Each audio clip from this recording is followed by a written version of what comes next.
this evening, or your face as you were leaving, but I guess that's just the way the story goes. You always smile, but in your eyes your sorrow shows. Yes, it shows.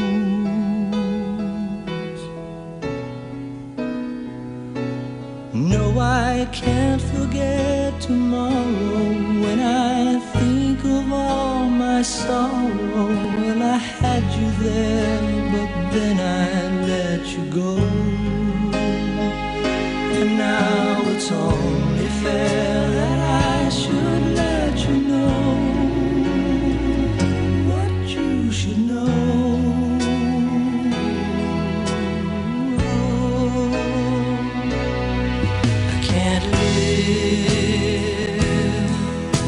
If living is without you, I can't live.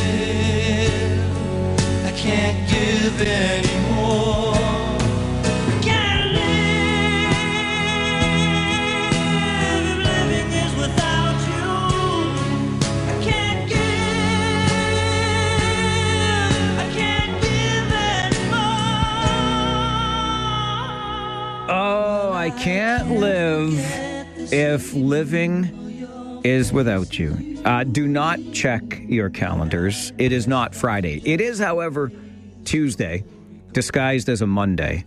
Or is it a Monday disguised as a Tuesday? Either way, long weekend over, back at it today. Feels like Monday, is in fact Tuesday, but not Friday, which is why I bring this up. It is on Fridays that we have All Request Friday here on the show, where you can send in an email, or when you call in to the show to talk about one of our topics, you can say, hey, I want to hear a little bit of this song on Friday, because we like to play some songs that you like.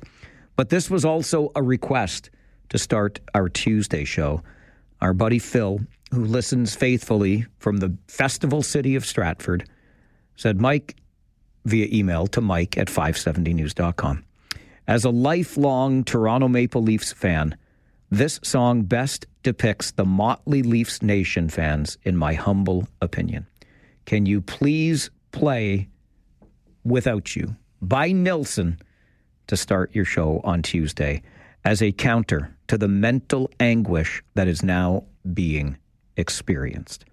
And as if on cue, Al also sends an email to Mike@570news.com and says, the mental health hotline is up and running again for Leafs fans. The number is known by every one of those Leafs fans, 1967, as in 1967, as in the last time that the Toronto Maple Leafs won the Stanley Cup. And you know, as well as I know, that the dream to win the Stanley Cup once again came to an end for the Maple Leafs on Sunday night. It feels like forever ago, doesn't it? Like we were able to get over it. Yesterday was a pretty nice day to close out the long weekend. We had some sunshine. It wasn't as warm as it could have been, but it was at least sunny and mild enough. Took a little bit of the sting off of Sunday night's defeat at the hands of the Florida Panthers. You can look at this one of two ways. You can look at this as a Leafs team that was better than 24 other teams in the league, right? They were down to the final 8 out of 32 teams. You could even say they were better than 28 of the other teams because they were one of 5 teams still playing, but it was still the end of the second round. They just took their second round further than the other teams did. That's the glass half full way of looking at the Toronto Maple Leafs. The glass half empty way is, how many different ways will this team find to hurt our hearts? Because after being down 3-2, playing a terrible Game 5 at home, the Leafs went on the road and they won Game 6. And they won it in convincing fashion, only to come back home and lay another egg in a 6-1 Game 7 loss. And now we all just wonder, what's next? What are we going to do next? Leafs fans will wait and see if this team comes back in the same form or a different form. But the bottom line is the result has been the same for 58 years. No Stanley Cups for you.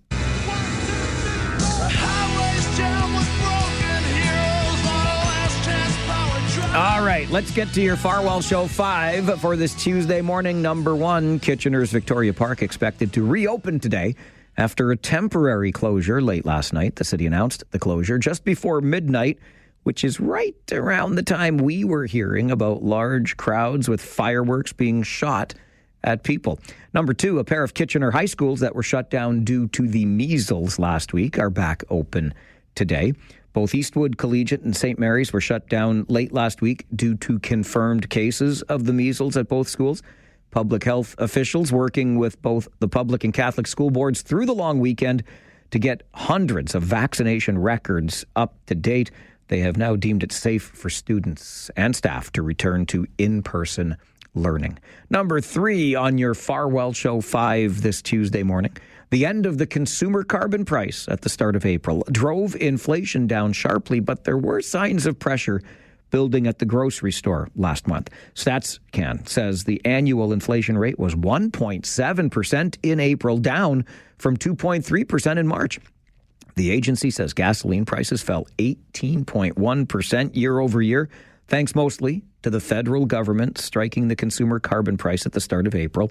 But that relief did not extend to the grocery store, with prices there rising faster than the overall consumer price index for the third straight month. Number 4, thousands of Canada Post workers could be setting up new picket lines by the end of the week. Canada Post says it got a strike notice yesterday from the union representing more than 55,000 postal workers, and employees plan to walk out starting early Friday. A work stoppage would affect millions of residents and businesses who typically get more than 2 billion letters and roughly 300 million parcels a year via the service. Ahead of the winter holidays, of course, late last year, you'll remember, a 32-day strike peaked during the holiday season, leaving millions of letters and parcels in limbo and a massive backlog to sort through. And number 5 on your Farwell Show 5 this morning, a belated congrats to Cambridge native Caleb McDonald, who has signed an entry-level contract with the NHL's Columbus Blue Jackets. That's signing about a month ago. And on that same note, hockey and the pros with a local player. Condolences today to the Shifley family who lost dad Brad suddenly on the weekend. Mark, now a member of the Winnipeg Jets, having played his junior career with the Barrie Colts and having gone through the Kitchener minor hockey system. Mark played an elimination game with the Winnipeg Jets, scored the lone Jets goal in a loss in Game 6 as the Jets fell to Dallas. But difficult to imagine how difficult that game was for Mark Shifley, and our condolences to the Shifley family of Kitchener on this Tuesday morning. And that is your Farwell Show 5 for May the 20th, the day after the long weekend that was. So I don't know about you, but our neighborhood was eerily quiet over the long weekend, despite the allowance for fireworks. As you heard during All News Mornings today, there was a commotion downtown, likely connected to that temporary closure of Victoria Park. Nothing official from police yet, but it seemed, at least to my eyes and ears, a whole lot tamer this time around than the last couple of times when fireworks were allowed to be set off in the city. How did it go where you live? Any fireworks problems in your neighborhood? We'll talk about it coming up. Would love to hear from you on the Mike Farwell Show, 570 News Radio and Rogers TV.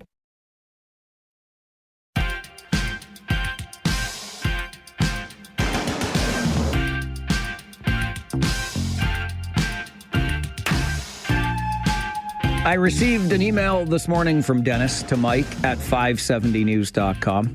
Subject line: fireworks. Good thing they're going to ban the sale next year, so another event like this weekend does not happen. I'm not sure if Dennis is saying that tongue-in-cheek or not.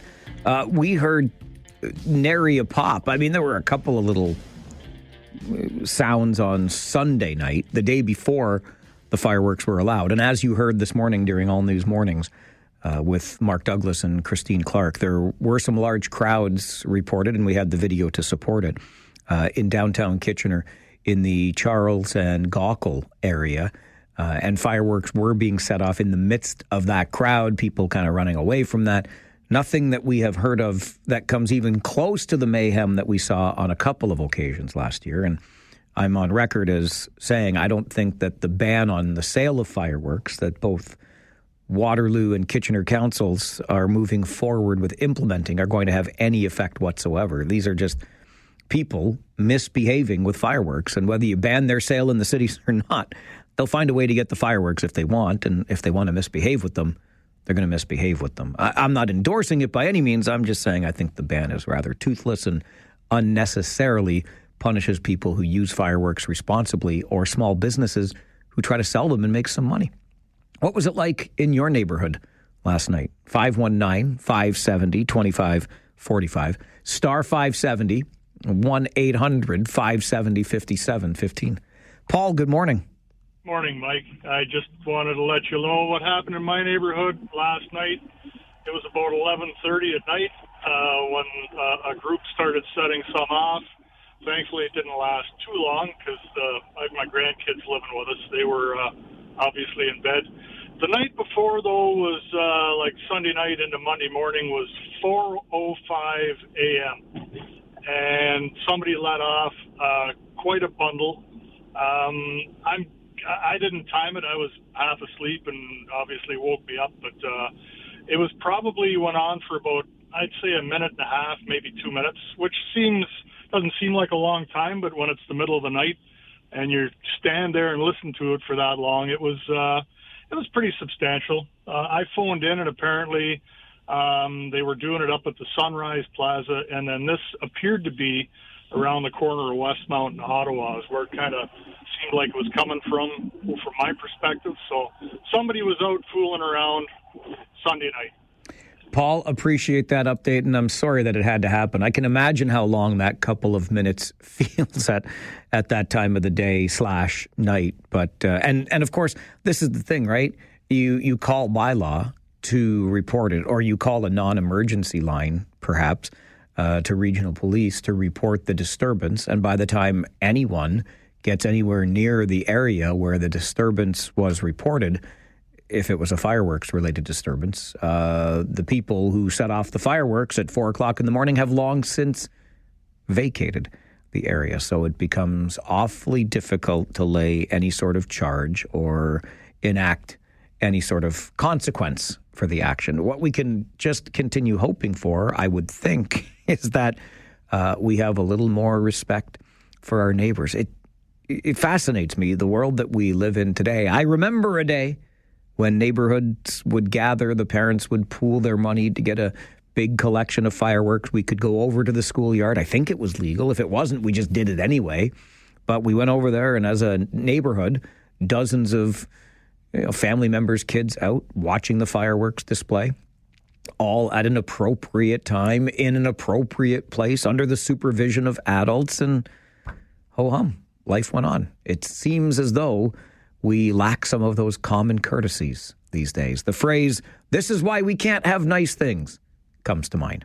This is the Mike Farwell Show on 570 News Radio and Rogers TV.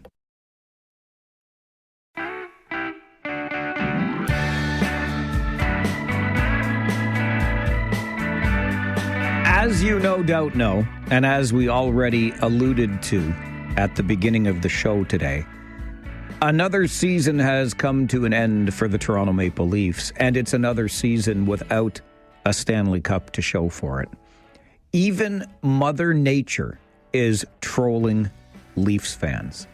You didn't know this? Oh, well, let me tell you how Mother Nature is trolling Leafs fans this week, because the next 3 days, Wednesday, Thursday, Friday, promise to bring us in this part of Ontario an average high temperature of about 11 degrees. 11 degrees. To put that in perspective, last year, that same stretch of 3 days, May 21st, 22nd, and 23rd, we were averaging a high of 29 degrees. 29 degrees a year ago this week.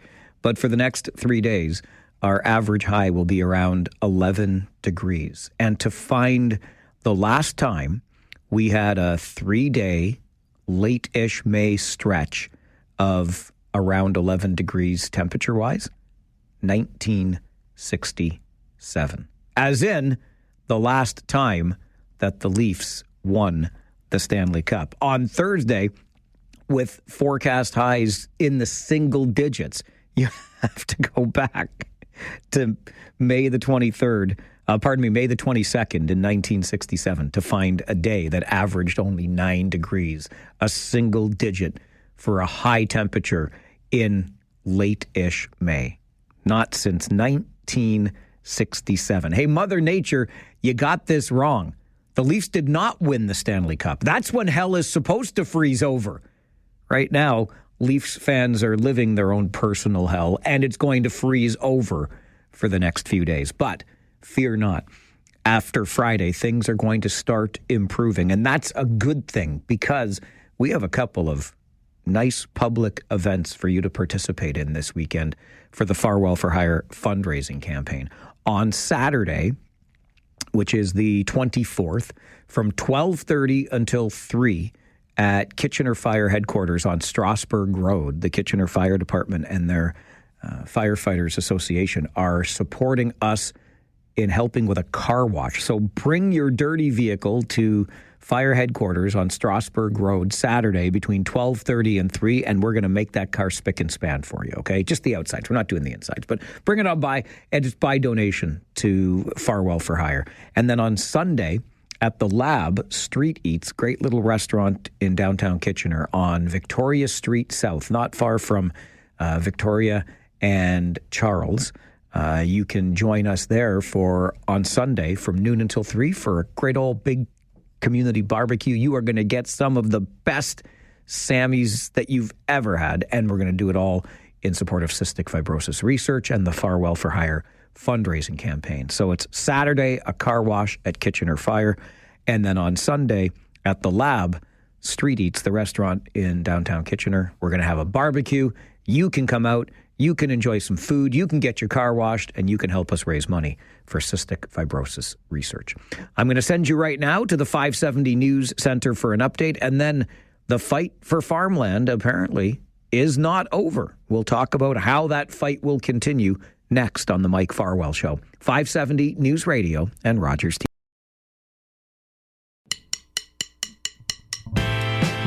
Late last week, we learned that the region had secured 70% of the land it's been trying to assemble in Wilmot Township for a future industrial megasite. About 550 acres of the 770 the region has been working to acquire, and all of that completed without the need for expropriation. At 550 acres, the land already assembled does qualify as a megasite under the province's guidelines for such megasites to create the jobs of the future. The region says we need this land to create those very jobs for the 1 million people that will call this region home in the next 20 to 30 years. But the fight for farmland folks say this fight is not yet over. John Jordan is the co-leader of the Wilmot Civic Action Network and joins the program this morning. John, good morning. Good morning, Mike. And along with John, we have Susanna Compton here as well. Susanna is a Fight for Farmland representative from Wilmot Township. Susanna, good morning to you. Good morning, John. John, let me start with you, if I can. Where do you go from here in terms of pushing back against the land assembly now that it is substantially complete? Well, it's the same thing going to be going forward, Mike. We got to show everyone this is not the right location for it. We can't understand why it is that Karen Redmond was chair of the region when they brought in the regional official plan, and people couldn't have been more proud. Now it's just thrown out the door, and they don't seem to care anymore. We don't understand why that is. There are locations in the region. The region has about 3,500 acres that are available for industrial development. And for some reason, they need to pave over more prime farmland and take our food source away. Susanna, as a fellow resident of Wilmot Township, what's the mood in the township now that the region has made this announcement that it's acquired 550 acres of land? I've heard a lot of anger. A lot of people are upset with the region, and they feel like this is really unfair treatment. So I think that a lot of people still don't agree with this vision for our future, and they want to keep on fighting it. Chair Redmond was on the show with us last week, Susanna, and said didn't use the term silent majority, but did say there have been voices quietly supporting this assembly all along. Have you heard from any of those voices in Wilmot Township, people who actually support this assembly for future job growth? Honestly, in Wilmot Township, I haven't. I've heard a few in the city, but that's about it. John, you said this is the same old story. There are other places that the region could be doing this. They will be, we are told, the region doing its due diligence. Do you trust the regional government in that process to ensure that this land will be suitable for industrial development without impacting our aquifers, et cetera? Well, no, not at all. Because it's funny, in their press release, they list 5 items that say that fit the criteria for this mega site, which one of them says location outside of a water protection area. Well, that's total bunk, Mike, because there's a sign right beside, on Highway 8, beside the land that says drinking water protection zone. And it's a recharge area. Like, there's just, everything is contrary to what the regional official plan says. And it's not that we're not against having the development. It's just, it's in the wrong place. Let's do it in the right place. The region does have 1,172 acres south of the airport. That was always part of the regional official plan. Why aren't they doing it there? So to that end, John, I mean, if not in Wilmot Township and on these lands, where would we create the jobs, presuming that you agree that we need to have these jobs for the future 1 million people that will live here? Well, as I just mentioned, there's 1,172 acres south of the airport. What's wrong with that land? Why aren't they looking at that? There's 2 mega sites, more than 2 mega sites at that location.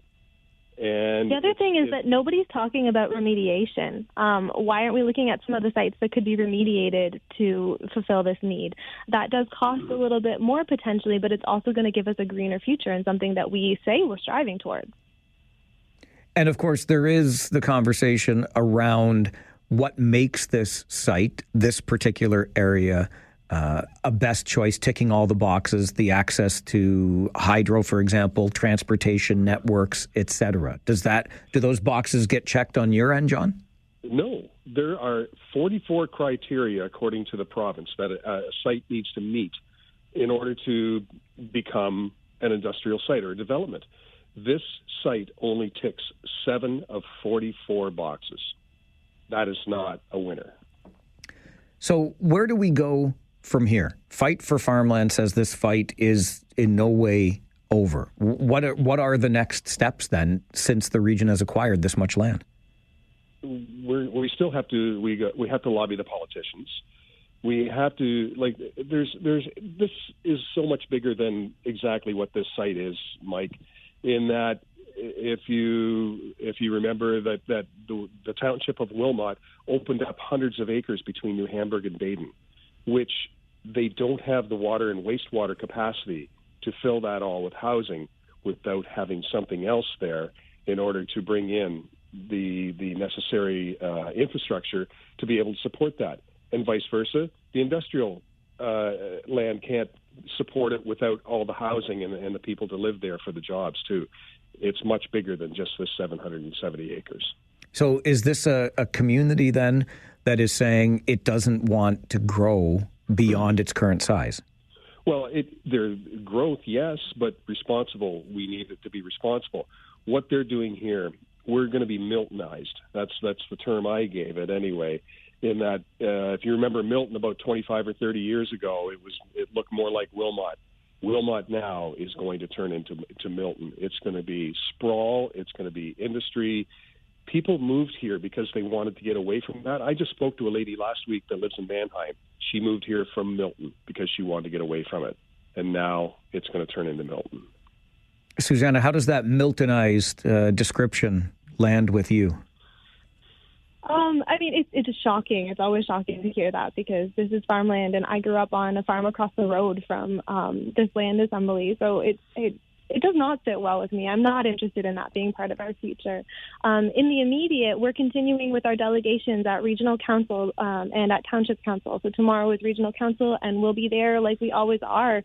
We've been there from the start, reminding these politicians that this is not something that we're interested in. We're still not willing hosts.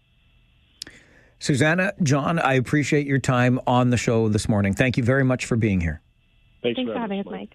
John Jordan and Susanna Compton. John is the co-leader of the Wilmot Civic Action Network, or Wilmot CAN, and Susanna is a representative with Fight for Farmland and a resident of Wilmot Township. After all of this, I mean, this has been going on for more than a year now. There have been updates along the way from 30% of the land acquired to now 70% of the land acquired. The regional government says it will do its due diligence on this land in the months and years ahead to ensure that there will not be harmful impacts on our community as a whole.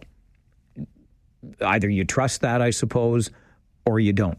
And the Fight for Farmland folks, as you just heard, say this fight is not over. What has been acquired to date at 550 acres qualifies as a mega site. So whether the region gets 200 acres or more still to come remains to be seen. But what it already has assembled in this particular location does qualify as a mega site, a site that the region says it needs to create thousands of jobs for the future million people that will be living here in the region of Waterloo. Where do you stand on this? Are we unnecessarily paving over prime farmland, or are we creating the sites that will be home to the jobs that we need in the future? Would love to hear your thoughts on this ongoing issue in the community. 519-570-2545, star 570, and 1-800-570-5715. This is the Mike Farwell Show, 570 News Radio and Rogers TV. There are 44 criteria, according to the province, that a site needs to meet in order to become an industrial site or a development. This site only ticks 7 of 44 boxes. That is not a winner. That is John Jordan, who is the co-leader of Wilmot CAN, the Wilmot Civic Action Network. John and his colleagues opposed to, and this is a volunteer grassroots group, opposed to the land assembly in Wilmot Township, will continue their delegations at regional council, including at meetings tomorrow, and remind regional officials and township officials in Wilmot that residents are not willing to host this industrial megasite and that there are other places that it could be and should be created. 519-570-2545, star 570, 1-800-570-5715. Rory, good morning. Hey, good morning, Mike. How you doing, sir? I'm all right, my friend. Thank you. How are you? Hey, not too shabby for a Monday morning. Thank you. Good man. You know, Mike, thanks for having John and Susanna on. You know, as reported last week, Mike, the region of Waterloo was given a dishonorable mention for the lack of transparency, for its refusal to share information about the land assembly. So when the region talks about doing its due diligence, and of course citizens and residents and taxpayers of this region doing its due diligence, how can that be the case when there's a lack of transparency? The region's already acquired 500 acres, so how is that considered due diligence? We need greater transparency, Mike. I think that starts with tearing up the NDA between the region and the province. I think the politicians need to stop hiding. We need to get a public meeting. We need to get documentation out in the public realm.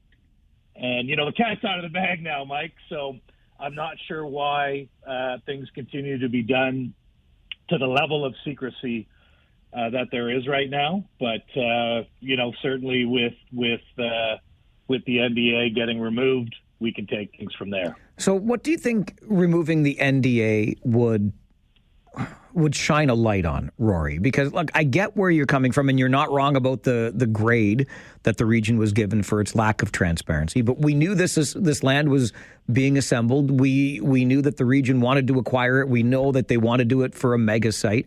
They can't do any due diligence until they actually have possession of the land, right? Well, they can certainly do some due diligence in terms of having a fair and open discussion with its residents. It could stop using the NDA as an excuse to get down to some of the meat and potatoes instead of handpicking what media they want to share their narrative with. There's lots of things that could be done, Mike. But what the region wants to do is control the narrative, hide the information. I know there's been a handful, if not more, of freedom of information requests that have been denied by the region. They need to hand that information over that's being requested and do things in a fair, open, and transparent way. As you know, we all know what's happening here now. So let's get more information on the table. Let's have some honest discussions. Let's have some public meetings. Let's talk about the alternatives. What are the alternative sites, Mike? What criteria outside of having a road is there to having a mega site? To Mr. Jordan's point, talking about the regional official plan. That wasn't too long ago, Mike, that we passed the official plan, and yet this piece of property was nowhere to be seen. So when we talk about doing things based on planning, when we talk about things, doing things in a way like the official plan that opens up transparency and opens up public consultation, there are a lot of balls that have been dropped here, Mike. My suggestion at this point now is that we eliminate some of the things, i.e. the excuse of being in an NDA, and let's start seeing some more flow of information. Rory, appreciate the call today, as always. You bring forward some excellent points for consideration. I do feel there has been a lack of transparency in some key areas around this assembly. I'll share those coming up, and if you feel the same, has there been a lack of transparency, or has the region been fully upfront on this? We'll talk about it as we continue the Mike Farwell Show this morning. 570 News Radio and Rogers TV. A couple of areas where I think the region is being less than transparent around the land assembly in Wilmot Township. You may have heard Rory, who called in earlier, and it's well known Rory is a resident of Wilmot Township, and he said that this site in the regional official plan was never mentioned. And he's right. This specific site was not.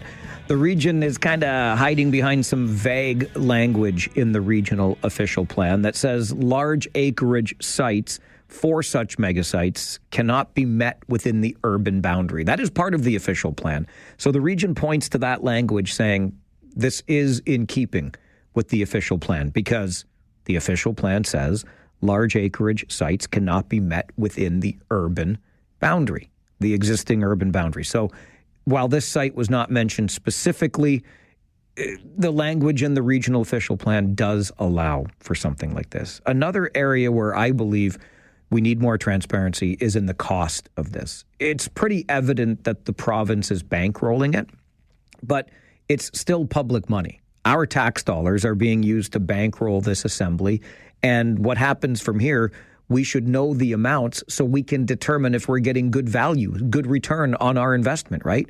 How many jobs ultimately are created? What's the return on that land, et cetera, for what we're paying for it? I think that's fair to share. When it comes to public meetings, I don't know, to be honest with you, because I think the opposition to the assembly has been well documented and well covered in media across the board. So if we have public meetings, we're just going to hear people disagree with the decision the region has made. We can disagree, and clearly some, if not many people, do disagree, but it doesn't mean that it's going to change the region's mind.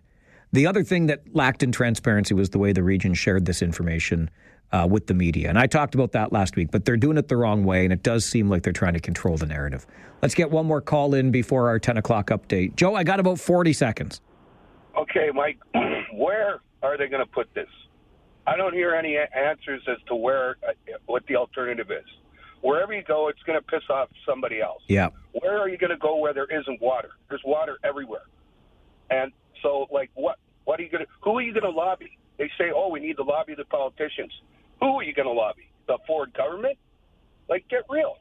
These people are just out of touch with reality, Mike. All right. I am the silent majority. Thanks, Mike. Thanks, Joe. Appreciate the call. This is a good point there insofar as no matter where you put it, you're going to be ticking off somebody, one would assume. Interesting story continues to develop in our community. They say the fight for farmland is not yet over. I'm going to get you to the 570 News Center. And then how about the fight over speed cameras in our communities? Is that over? Will we have 175 speed cameras in this region? Ontario Premier Doug Ford says some cities are just using these cameras as revenue tools. Let's talk about that coming up on the Mike Farwell Show. 570 News Radio and Rogers TV.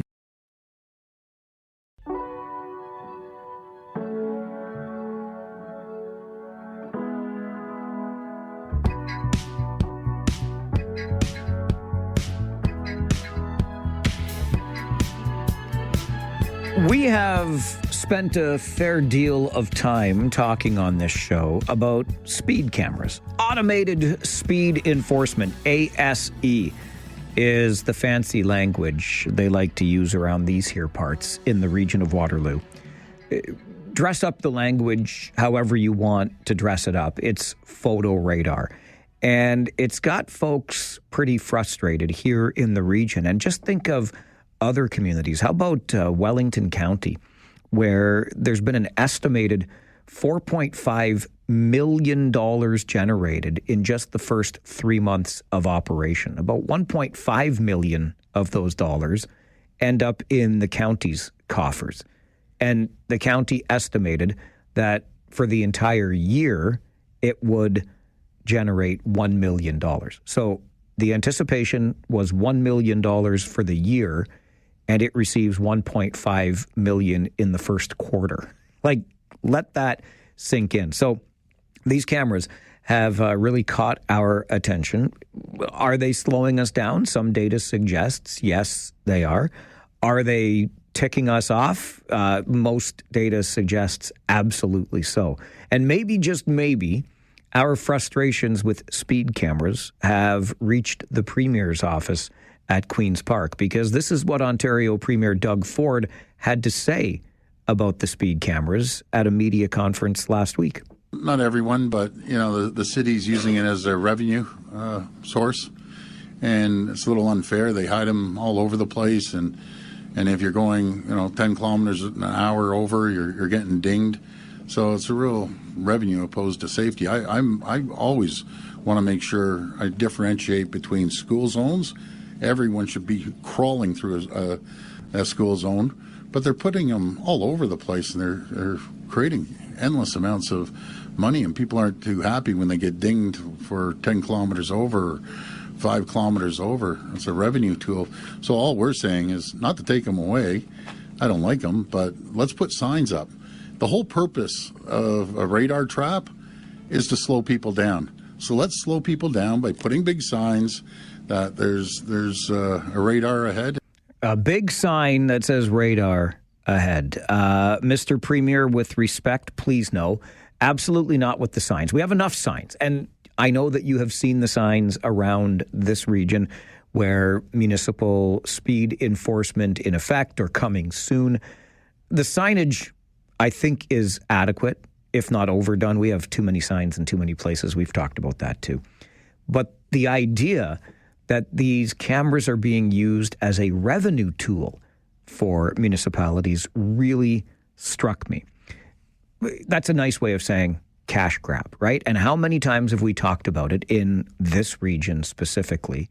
Because the cameras are being operated 24 hours a day, 7 days a week, 365 days a year to enforce a school zone speed limit. We have a story, and a city councillor in Kitchener argued against the way speed cameras are operating because one of the constituents in his ward in the city of Kitchener received a speeding ticket on Christmas Day in a school zone where the posted limit was 30 and he was doing 42 kilometers per hour on Christmas Day. There's no school in session. Why would we be enforcing a 30 kilometer per hour speed limit because of the safety needed for the school zone on Christmas Day? And I'll share with you this email I received from Rich to Mike at 570news.com. Mike, here's a nice story about a speed camera. I received a ticket for $83.25 for driving 42 kilometers per hour in a posted 30 kilometer per hour zone. Someone is making a lot of money off these cameras. In my opinion, and I may have emailed once before about this, to have a limit set at 30 kilometers per hour is ridiculous. Honestly, we can almost run that fast. It's not hard to just forget what you're doing in 1 second, step on the gas, and reach 42 kilometers per hour. I think in my case, they can see that I wasn't a person burning through the area, but was at least cognizant and attempting to drive slow. I am so upset. $83. The community and many communities around us are making a ton of money off of this, and that only 1 year ago they were not making. Hey, maybe they can offset some of the cost by lowering our taxes. Ha ha. Yeah, right. Signed, a furious citizen not happy with a 30 kilometer per hour speed zone. I feel like I should share this with you. It comes out of the UK, but it's a comedian who pointed fun at the very thing that Rich is talking about in his email. Here we are, the camera's poised and ready, and here comes a young twalker. He's in a stolen car, he has no insurance, and he's so off his face on drugs, he's actually incapable of exceeding the speed limit. So he's completely safe. Look, no flash at all there. Now, who's this? Why, it's Osama bin Laden, the world's most wanted man. He hasn't been apprehended yet because he's realized that if he sticks to 30 miles an hour, he'll be quite safe. Yes, there we are. All that police enforcement technology and it can't catch the world's best-known terrorist. Ah, but look what we have here. It's a little old lady on her way to the village fete with some cakes. Whoops, she's inadvertently strayed up to 34 miles an hour. And good, it's got her. What a maniac. What a maniac on her way to the village fete with some cakes. A la Rich, 42 in a 30, an $83 ticket. And he's wondering, come on, with your coming on. Are these cameras being used as revenue tools? Is Ontario Premier Doug Ford right about this? And is this the reason to apply the brake pedal on our plans to roll out 175 cameras here in the region? Remember, the revenue generated from those 175 cameras when the rollout is reported to be complete in 2028 will be enough to fund a brand new department of almost 36 people. Is this what automated speed enforcement is supposed to do? I want to hear your thoughts. 519-570-2545, star 570 and 1-800-570-5715. This is the Mike Farwell Show, 570 News Radio and Rogers TV. Ontario Premier Doug Ford says his government is looking to change the way automated speed enforcement cameras are deployed because he says the cameras are being used as a budgetary source, a revenue tool. And Premier Ford calls that a little unfair. To which I say, a little? Come on. 519-570-2545, star 570. 1-800-570-5715.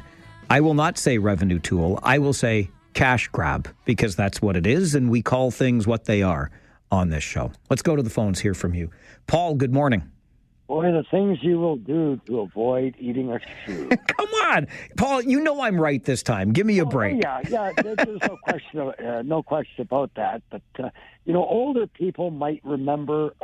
back once upon a time, there used to be a sign as you came into a town or a city that said speed limit 30 miles per hour unless otherwise posted. Yeah, I remember those signs. Yeah, now some of them were changed up, of course, to 50 kilometers an hour unless otherwise posted. And I haven't looked in the driver's handbook in, let's just say, a long, long time, but it used to also specify in there that the speed limit in a built-up residential area was 30 miles or 50 kilometers per hour unless otherwise posted.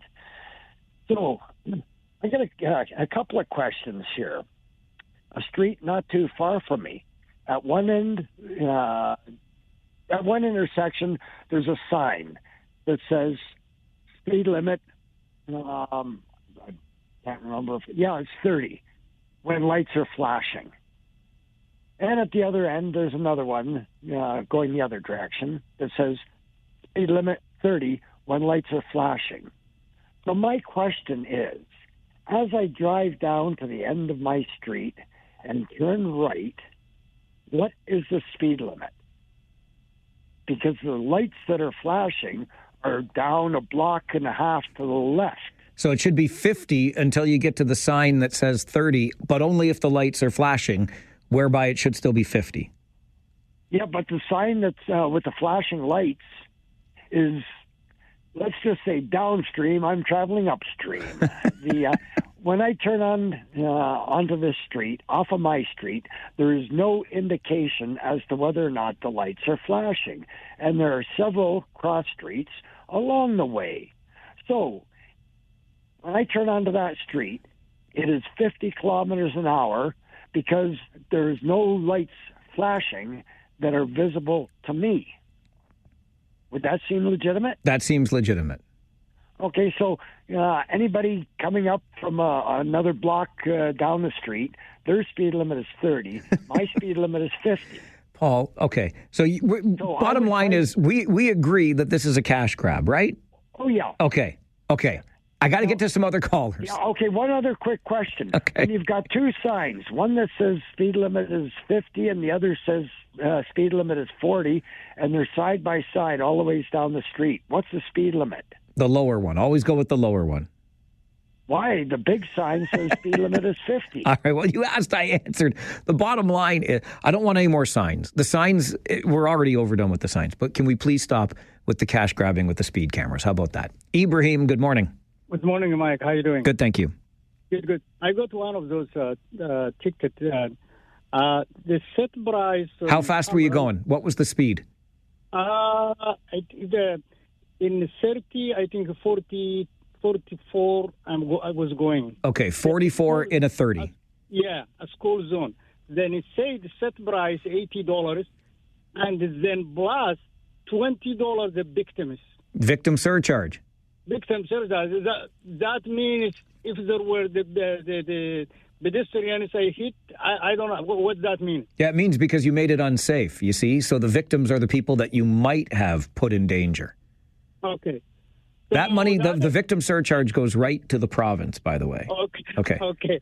So that, but what I would say this, Mike. I wouldn't say only money grab. It is worrying, but I would suggest that they shouldn't use for weekend and weekdays. I mean the holidays.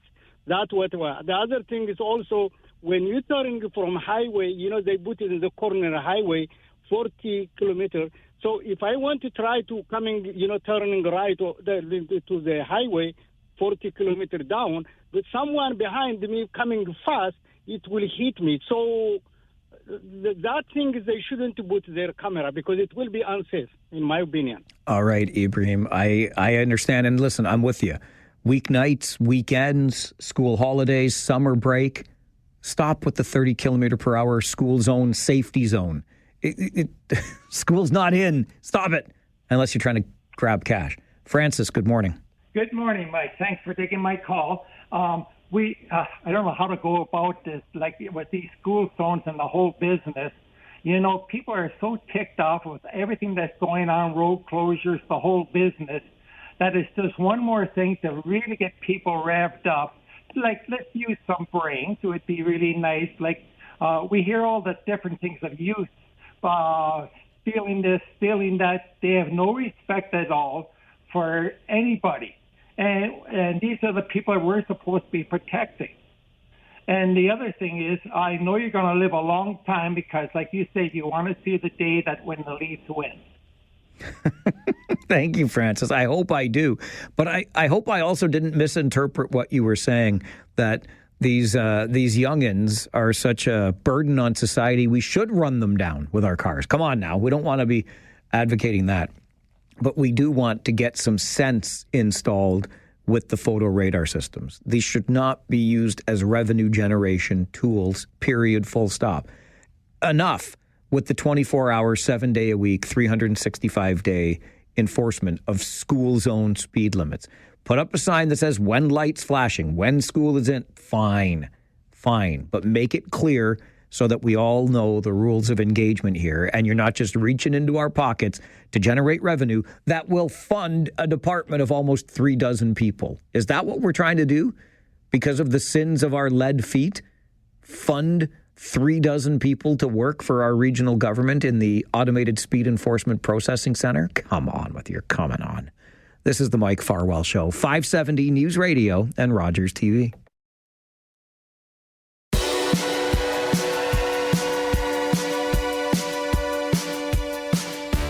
Ontario Premier Doug Ford says municipalities are using speed cameras as a revenue tool, which is a nice way of saying cash grab. He'd like to change the rules around deployment of those cameras, and I feel as though we are in agreement with our Premier. Joe on the phone with us. Good morning, Joe.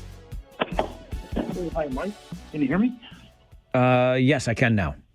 Yes, I was in Ottawa, and I went to visit my daughter, and I got a ticket going 61 and a 40 on a Saturday afternoon, and it was a new camera, and so I thought I would appeal it. So then I said I wanted to go to court. So I got the notice, and I said I wanted to go to court, but it was during the postal strike last year. So next thing I know, I didn't hear anything for 6 months, and then I got this notice saying that my court case, I didn't show up, and therefore I have to pay, and therefore I had 60 days or whatever to pay it, and then I said, well, I never got the notice of the court case or anything. So, and then after that, I must have got calls every week asking me to pay this, and I wondered, why didn't I get a call telling me that they didn't receive my reply to my offense notice or whatever. Good question. And I thought that you might be interested in that. So then I ended up calling them, and they said I had to submit another order to reopen my case. And then I did that, but then I had to get it signed by a magistrate, which turns out just be any lawyer. So that took me about 2 weeks, and then I sent it to them, and because of the postal strike, they forwarded it to the courts for me. But then it took the courts 2 weeks, and then they denied it because there wasn't enough information. I had filled out, I checked off the boxes, but I didn't put an explanation to go with it. So then I had to redo Joe, it again. I'm sorry, but I got to get to news in like 30 seconds. So how did this turn out? Did you end up paying a big fine? No, after about 2 months, I had it reopened, and now I have another court case in September. So I just wanted to say that it's a really arduous process to appeal or to do this, and they're really quick to collect the money, but they're not quick to reply to let you know about your court case. Thanks, Joe. I appreciate that. Good job by you. And hey, listen, you can fight the man. Keep on fighting, Joe, because these things are a cash grab. This is the Mike Farwell Show, 570 News Radio. Okay, I know that you were like me as a kid. And on Saturday afternoons, I'm pretty sure it was on CHCH TV out of Hamilton, you could find Roller Derby. The Saturday morning cartoons were done, and it was Saturday afternoons with the Roller Derby, the jams, and the people with all the wild hair skating around this ring, smashing into one another. I kind of loved it, I'm not going to lie. And you can enjoy it if it's your thing right here in the region of Waterloo. Maggie Middleton is the media manager with Tri-City Roller Derby and joins me in studio. Great to see you. Good morning. Good morning, Mike. Your hair is not blue. It is not. It's got a lot of gray in it.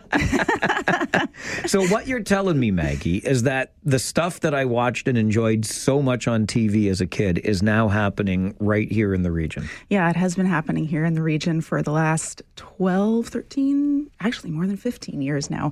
Tri-City Roller Derby was established in 2008 and has just been rolling hard ever since then. Yeah. So take us through what a roller derby match, bout, game, competition looks like.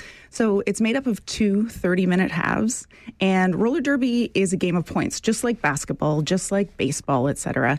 But instead of having a ball that needs to reach a goal, we have a person that needs to score points.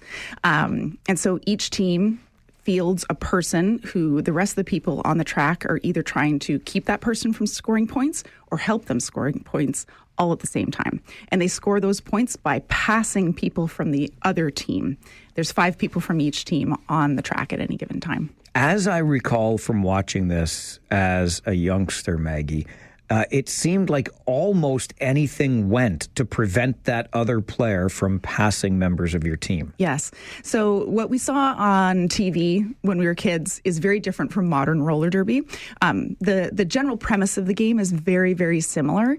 But when the resurgence of roller derby started to happen in the early 2000s, they looked at the athleticism required for that type of sport. Just like wrestling is today, like entertainment wrestling, there's a lot of drama, there's a lot of kind of storyline behind it, but there's also like a huge amount of athleticism. Sure, the outcome of the game might have already been determined, but the path that you take to get there takes a lot of physicality. So when it was reestablished, a rule set was created mostly around sportspersonship as well as safety. So no elbows to the face. You know, you can't hit someone from behind. You can't push someone. You can't trip somebody.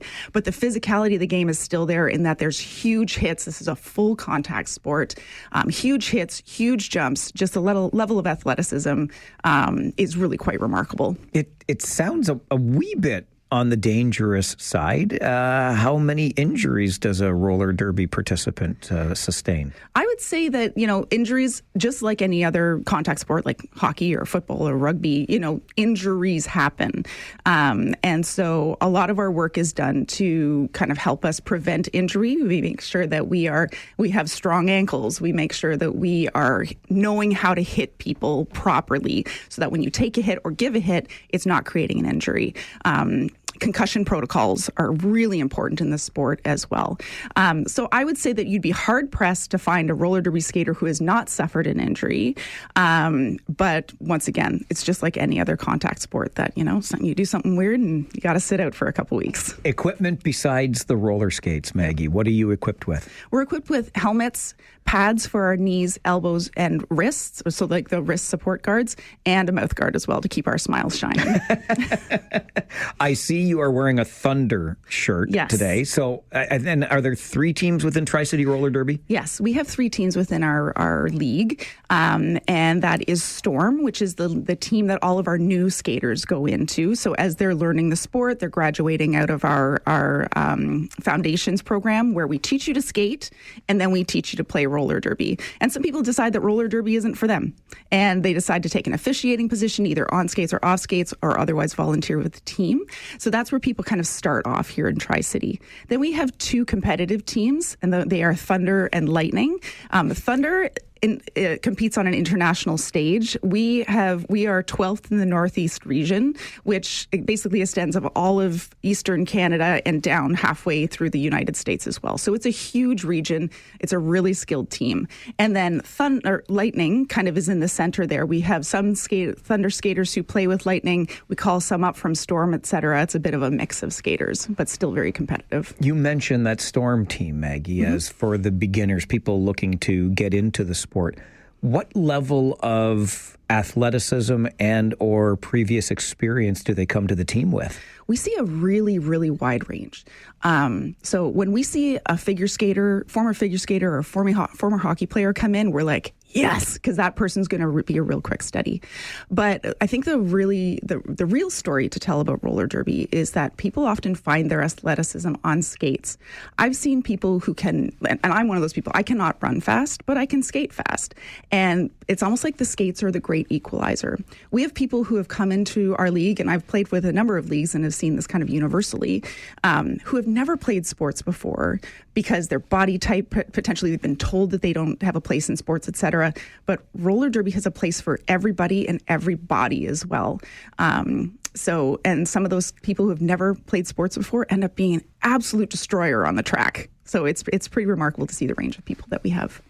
Destroyer on the track. Okay, let me spring off that if I may, because I know that there are events within the game called jams, right? So is a player labeled a destroyer? Like, what positions do you play? No, that was just my word. Darn it. I always yell at people like, go destroy.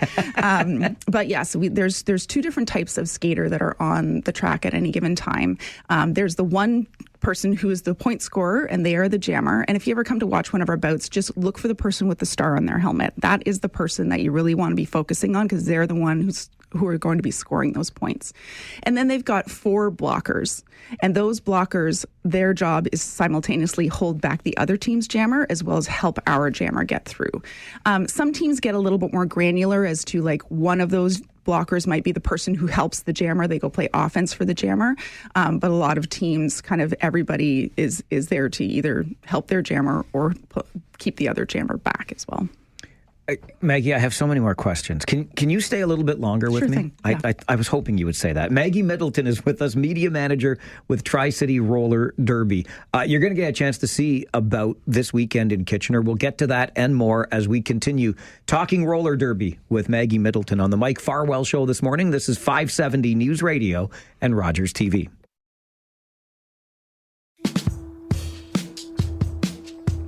In studio this morning with Maggie Middleton, who's the media manager with Tri-City Roller Derby. I learned during the break that 14 years now, Maggie, you've been involved in roller derby. But hang on a second. Is Maggie Middleton just the name you use in everyday life? Because I've met some roller derbyers before, and they all have these really flamboyant, colorful names. Mm-hmm. So I now skate under my legal name, but I used to be Typhoid Maggie at one point, and I was Lumberjane at another point. I have another name that's not fit for radio, but I made the decision a couple years ago to just skate under my legal name because I feel like it's part of legitimizing the sport. And I do not judge anybody who's still using a derby name because that's still really prolific within the sport. But I just felt like if we want to be treated like a sports team and get funding from the city, et cetera, we need a little bit more kind of professionalism within that. And so I'm one of a handful of people that I know who just skate under their regular name. But the naming is fun. Like, I can see why it's sticking around. It's really fun. Typhoid Maggie and Lumberjane, pretty good names. Pretty good names. What inspired you to get into roller derby? I had just moved away from Waterloo Region, and I knew that a league was being kind of established here. And then when I had moved to Thunder Bay and found out that there was a team there. And I was very pregnant at the time and decided I want to go see what this is all about, that a few of my acquaintances are doing back home, et cetera. And so I watched about, and I just, like, between the derby names and just the physicality of it, I had played a lot of sports, including volleyball, rugby, and just looked at it and was like, wow, this is a new sport that I can learn and just, like, expand that sports repertoire. You were very pregnant at the time. Mm-hmm. So what do the kids today think of mom as the roller derby player? Well, they know that it takes up a lot of my time, and they come to the bouts. But my eldest son, actually, he played for a little bit when we were living in Hamilton. They had a juniors team there. So it's kind of neat to see a generation who actually understands the game, understands the modern side of the game. I don't think they're out there bragging to their friends or anything like that, but I think that they definitely recognize that it's a little bit out of the ordinary. It's not pickleball, which a lot of people are playing these days. You talked earlier earlier, Maggie, about the large geographic area down into the United States that the Tri-City Roller Derby is a part of. So how does the league work? How do you get from place to place? Where does your funding come from? So we are funded by a number of different sources. Primarily, it's our league dues that pay for our travel and all the other things that we need to pay for, such as venue rentals, training, equipment, that type of thing. We also are always looking for sponsors. We also do fundraising. So in the next week or so, we're about to launch a fundraiser with Halo Car Washes up in North Waterloo, where a portion of the proceeds, if you use a code, you purchase with a code, it goes to our team. It is a real, it's a grassroots sport. And because we don't get a lot of funding from the city, there's not a lot of institutions kind of built in to help fund our sport like other sports as well. So if there's any sponsors or fundraising ideas out there, we're happy to hear from them. I'm sure you would be. And why not get in on something that is so unique, so different from the everyday? And we have a chance to see it up close and personal this Saturday at Grand River Arena. That's right. We've got 2 bouts this Saturday. The first one starts at 5. The second one starts shortly after 7. The first bout is Thunder, which is our premier team. We're playing against Penn Jersey. They're coming up they're based in New Jersey, but they're right on the border, just across the Delaware from Philadelphia. So they're called Penn Jersey, and they're sending both their A and B teams up to play our A and B teams. So you'll see Thunder at 5 and then Lightning at 7. How do our teams stack up in the Roller Derby League? So Thunder, which is our internationally ranked team, is currently 12th in that Northeast region. And that's a region of over 100 leagues. And when you play in the championships for that region, you get an opportunity to go to the World Championships, which happens once every 2 years. So we are currently 12th, I believe, which is, pretty high in that ranking.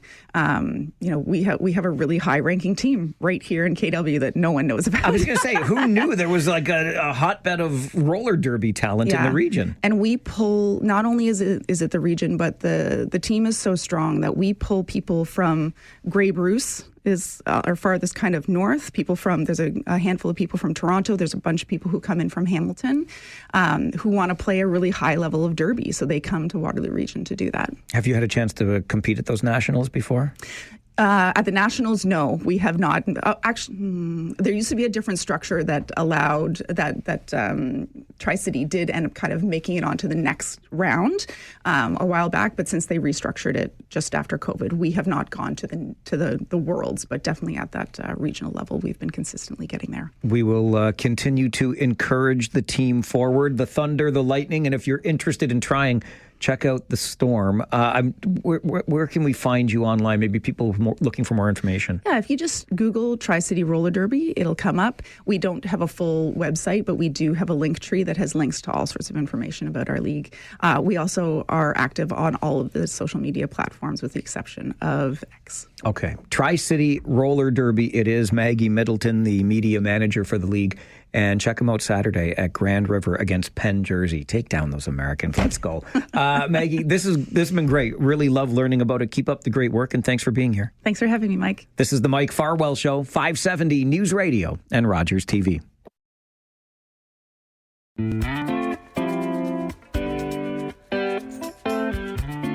As you no doubt know, the month of May is Cystic Fibrosis Awareness Month. That makes it Farwell for Hire Month, when I hire myself out for various odd jobs in exchange for a donation to cystic fibrosis research. We also have our Farwell for Hire 50-50 raffle, the jackpot just under $85,000 as I speak. So $42,500 almost in the take-home prize jackpot. Early bird prize, by the way, to be awarded on Friday at noon, $1,000 cash. Just like that, put it right in your pocket thanks to TLC Pet Food. So get your tickets at cf5050.ca before noon on Friday and be eligible for that early bird $1,000 prize. My Farwell for Hire travels, though, this weekend reminded me what's wrong with this region. Like, do you know what's really wrong with the region of Waterloo? And the answer, of course, is Cambridge. But I don't mean that in a derogatory way. I love you, Cambridge. I'm wrapping my arms around you right now and giving you a big old Kitchener-Waterloo hug. But my Farwell for Hire job on Monday, yesterday, the holiday Monday, took me deep into Cambridge. Like, I was on the back end of McQueen Shaver Boulevard. Like, it was whizzing around just beyond the sound barrier wall in the backyard where I was doing some gardening. And it struck me when I punched the coordinates into my phone to get to this location in Cambridge that it was a near 30-minute drive from my home in Kitchener. I mean, I could go to Guelph faster, certainly based on where I live in Kitchener. And this is not a knock against the city of Cambridge, but it just strikes me, and you know I'm a big proponent of one government here in the region. I want a single-tier municipal government that is often described as amalgamation. But the real barrier to that is the just distinct difference that Cambridge becomes in this region as a whole. Kitchener and Waterloo virtually interchangeable, right? You can cross from one city into the next and you wouldn't even really know it. Cambridge is its own very distinct and very beautiful, I might add, community. But that's what makes it difficult to really find a way to convince everyone that we need to be under one municipal umbrella. When I came home from the area in Galt where I came home through Blair, and in the sort of downtown core of Galt with the Gaslight District and the Hamilton Family Theatre and Grace Baptist Church. I mean, just breathtaking. One of the most beautiful areas that our region has to offer. Just simply gorgeous. Would love to spend as much time down there as I possibly could. I hope we find a way to get us under one municipal government system here. Geographic, distinct communities notwithstanding. Cambridge, you're beautiful. I want you to be a part of the overall one government Waterloo. And just keep being distinct. You can do that under one government system. But that's the only problem with the region of Waterloo. It's Cambridge. But I love you. And I mean that in the nicest way. This is the Mike Farwell Show, 570 News Radio and Rogers TV.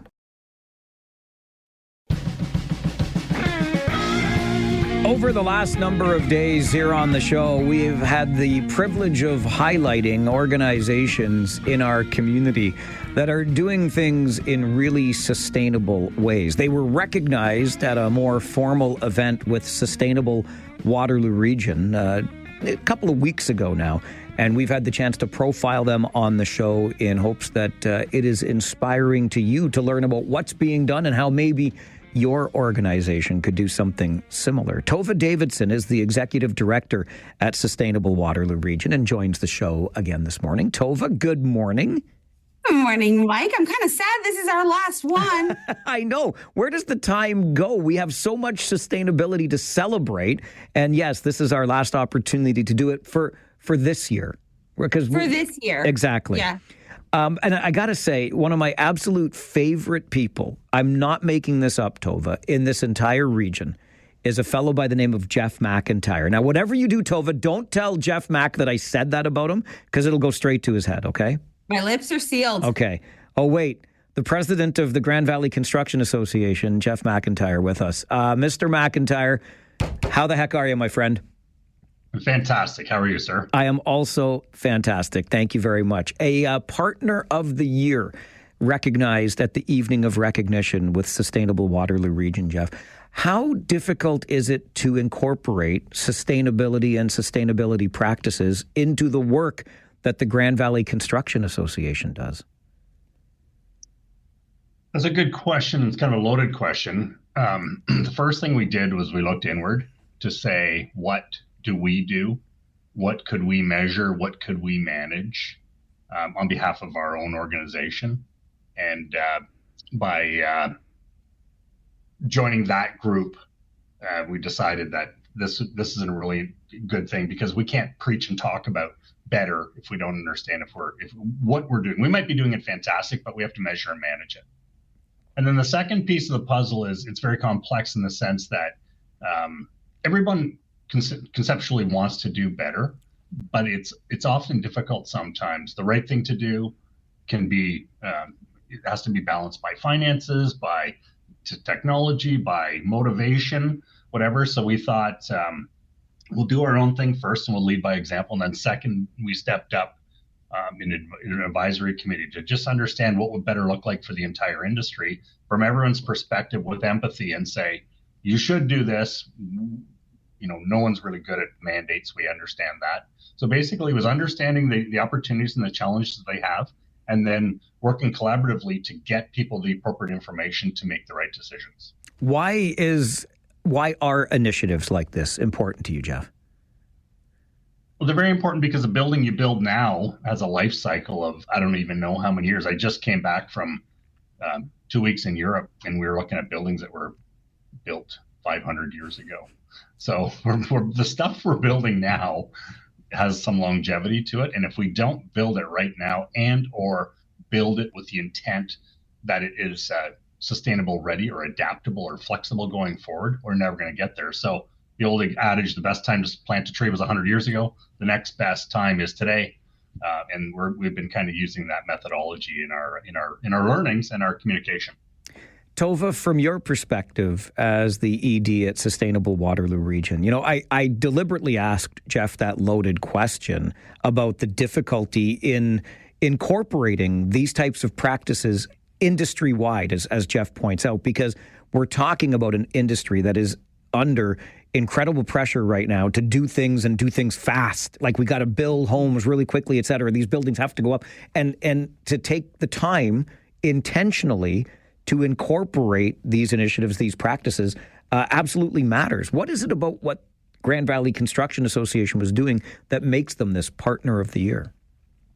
It's the multi-layered partnership that really attracted this organization and this partnership to be the winner of this award. And what we see, as Jeff said, is, yes, they are looking through the impact network at their own footprint and their own operations, which is wonderful. And we together are creating a program which is designed by the building and development sector for the building and development sector to help de-risk the sector and bring the very best education as efficiently and quickly as possible to be able to build buildings that will be able to stand that test of time, like Jeff was talking about. It started for SWR when we were working on the Evolve 1 building, and we realized there's a great business case and a really great building. So it's good for business, good for the planet, good for tenants, good for the developer. And how do we help more organizations, more builders, more people in the industry as a whole come together and be able to leverage that great business case and the learnings from it and learn faster and innovate, because the industry is innovative. The industry is moving forward in many ways. There are some incredible leaders in this community doing incredible things with buildings, be it new or retrofit. And we just want to make it easier for them. So we, as Jeff talked about being on an advisory committee, we formed an executive advisory committee, which included, building science experts and architects and developers and contractors and builders and all that sort of thing for them to help us understand what is it that the industry needs and how can we help bring it to them in a way that works for them. And that was the creation of the Frameworks program, which we announced the launch of on March 8th. May 8th. The time go, good grief. You'd think I was on vacation. Any surprises, Jeff, along the way as you entered into this relationship with SWR and began intentionally focusing on these initiatives? No surprises, just the reality that language is important, and how you say something and how you refer to something might mean something different to everyone else, right? So we talk about green and we talk about sustainability. Some people that they think it's the right thing to do, others they're not quite there yet. But when you talk about high performance building standards, which means could be more efficient to operate, it's going to be cheaper in the long run from an operational versus it might be a little bit higher on a capital expenditure, but when you do the math on it. So I think the surprises were the continuum, how large some of it was, and the words that were used, and what triggers and or what enthusiasm was created by those. And then how do we bring in a common language that everyone understands, that We're all doing this for the right reason, and we do have to understand everyone's motivation and objectives to make this work effectively. I'm just thinking on your recent trip to Europe that you mentioned, looking at buildings that were 500 years old. And what you're really talking about doing today is creating that sustainable structure for maybe the next 5 centuries. How exciting is it to be working on these sorts of things in the construction industry? It's really quite incredible. And I mean, I think of my grandchildren and, their next grandchildren, and, the things that we're doing now are going to have a monumental impact on the types of building, the health of the building, the health of the people that live and work in those buildings. And it's really, really exciting to have that long-term vision as part of our objectives. So it's not lost on me. What we're doing now is going to, be recognized 50, 100 years from now. We don't think in the 500 years in Canada. We should. But I think it's very exciting to see that we're going to be a part of that. Eventually we'll get there. People will be looking back at our 500-year-old country and looking at the buildings that we all had a part in today. Jeff Mack, you are truly one of the real good guys, and I'm glad to have you on the show this morning. Congrats on the recognition, deserving as Partner of the Year. Thank you. Through me to our team and our members, it was a nice recognition, and we were happy to be a part of it.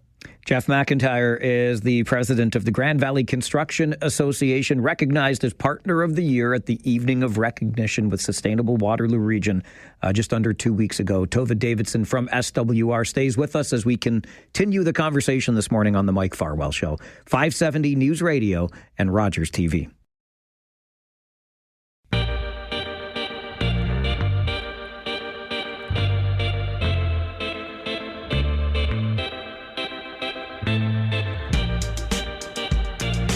It was back on May the 8th that Sustainable Waterloo Region held its annual Evening of Recognition. And those organizations and individuals recognized that evening have been celebrated with their stories on our show over these last many days. And the award winner for Sustainability Breakthrough is the Circular Innovation Council. Its program manager, Maggie Bain, joins us on the show. Tova Davidson, the executive director at Sustainable Waterloo Region, with us still as well. Maggie, congratulations and good morning. Good morning. Thank you so much for having me and having our organization represented. Good morning, Tova. It's absolutely a pleasure. Before we get into the Sustainability Breakthrough, what is it that the Circular Innovation Council does? So the Circular Innovation Council is a national nonprofit. We used to be the Recycling Council of Ontario, but rebranded back in around 2020 to have a national perspective and kind of create our vision and move it up to more modern standards like circular economy as opposed to just recycling. But we have a few different branches that we work in. We mostly have advocacy, education of circular economy, as well as policy and research, but we also do on-the-ground pilot projects in different cities across Canada, like the one we will talk about today. Well, I would love to hear more about it. What was it that led to this sustainability breakthrough as recognized by Sustainable Waterloo Region? The pilot project that got recognized is in Guelph, Wellington area. And has recently expanded out to Waterloo Region with Sustainable Waterloo as a partner.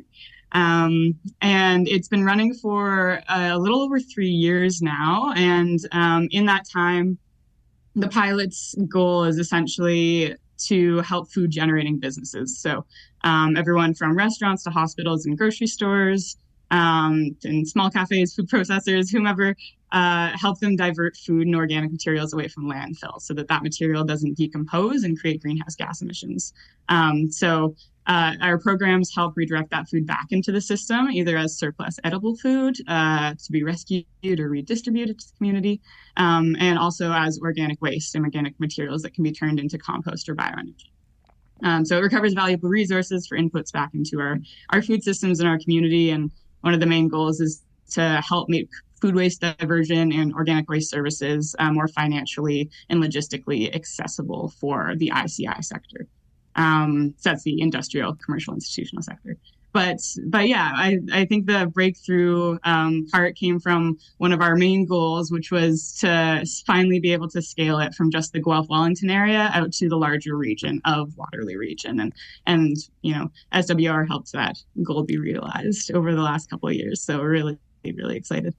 Tova, it strikes me that, so a moment ago we're talking with Jeff McIntyre of the Grand Valley Construction Association, and your reference to Evolve One, that beautiful building out in the tech park at the University of Waterloo, is a fantastic example of what can be done. But I might argue that in the construction industry, they're newer comers, if you will, to the game, whereas we're talking to Maggie here with the Circular Innovation Council. By its very name, we know how innovative they've been, how sustainable they've been, but still finding ways to continue to innovate within the sector. And that's got to be encouraging. It really is. And, when Circular Innovation Council, CIC, as we call them, I don't know if that's okay, but we do all the time. Yes. When CIC came to SWR, they were looking partly at our ability to have social enterprise style models. So we are a nonprofit, but we don't have core government funding. We actually try to find ways to make our programs viable for our participating organizations and businesses, and to bring them supports that are valuable. So they have to have a good business case. Inherently, it has to have a good business case for organizations to want to engage with us.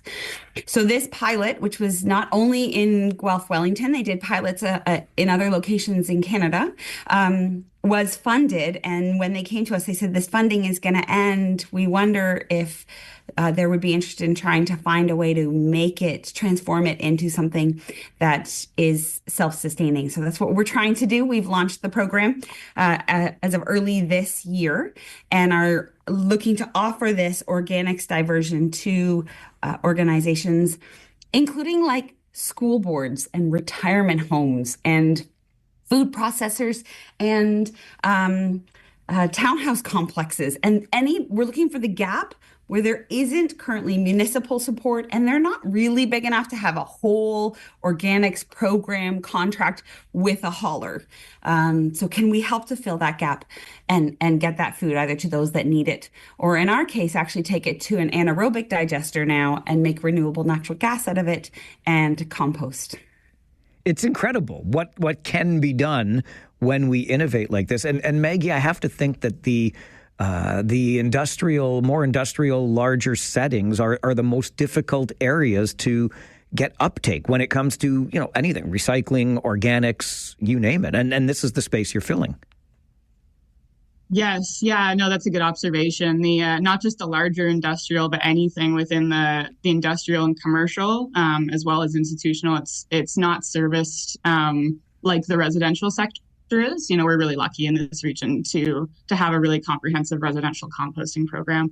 But the ICI sector, especially smaller businesses, they just don't produce the same volumes that alone. They don't produce the same volumes alone that, a whole residential route will produce. And so by having this pilot and being able to kind of consolidate regional and neighboring businesses together, it's sort of mimicking that residential route. And so essentially, these services already exist in our society, in our communities. So we really just want to find a way to expand it out to the larger region as much as we can and gain those same efficiencies that we see from the residential composting. It really helps bring the price down, especially for the smaller businesses, to be able to access the services.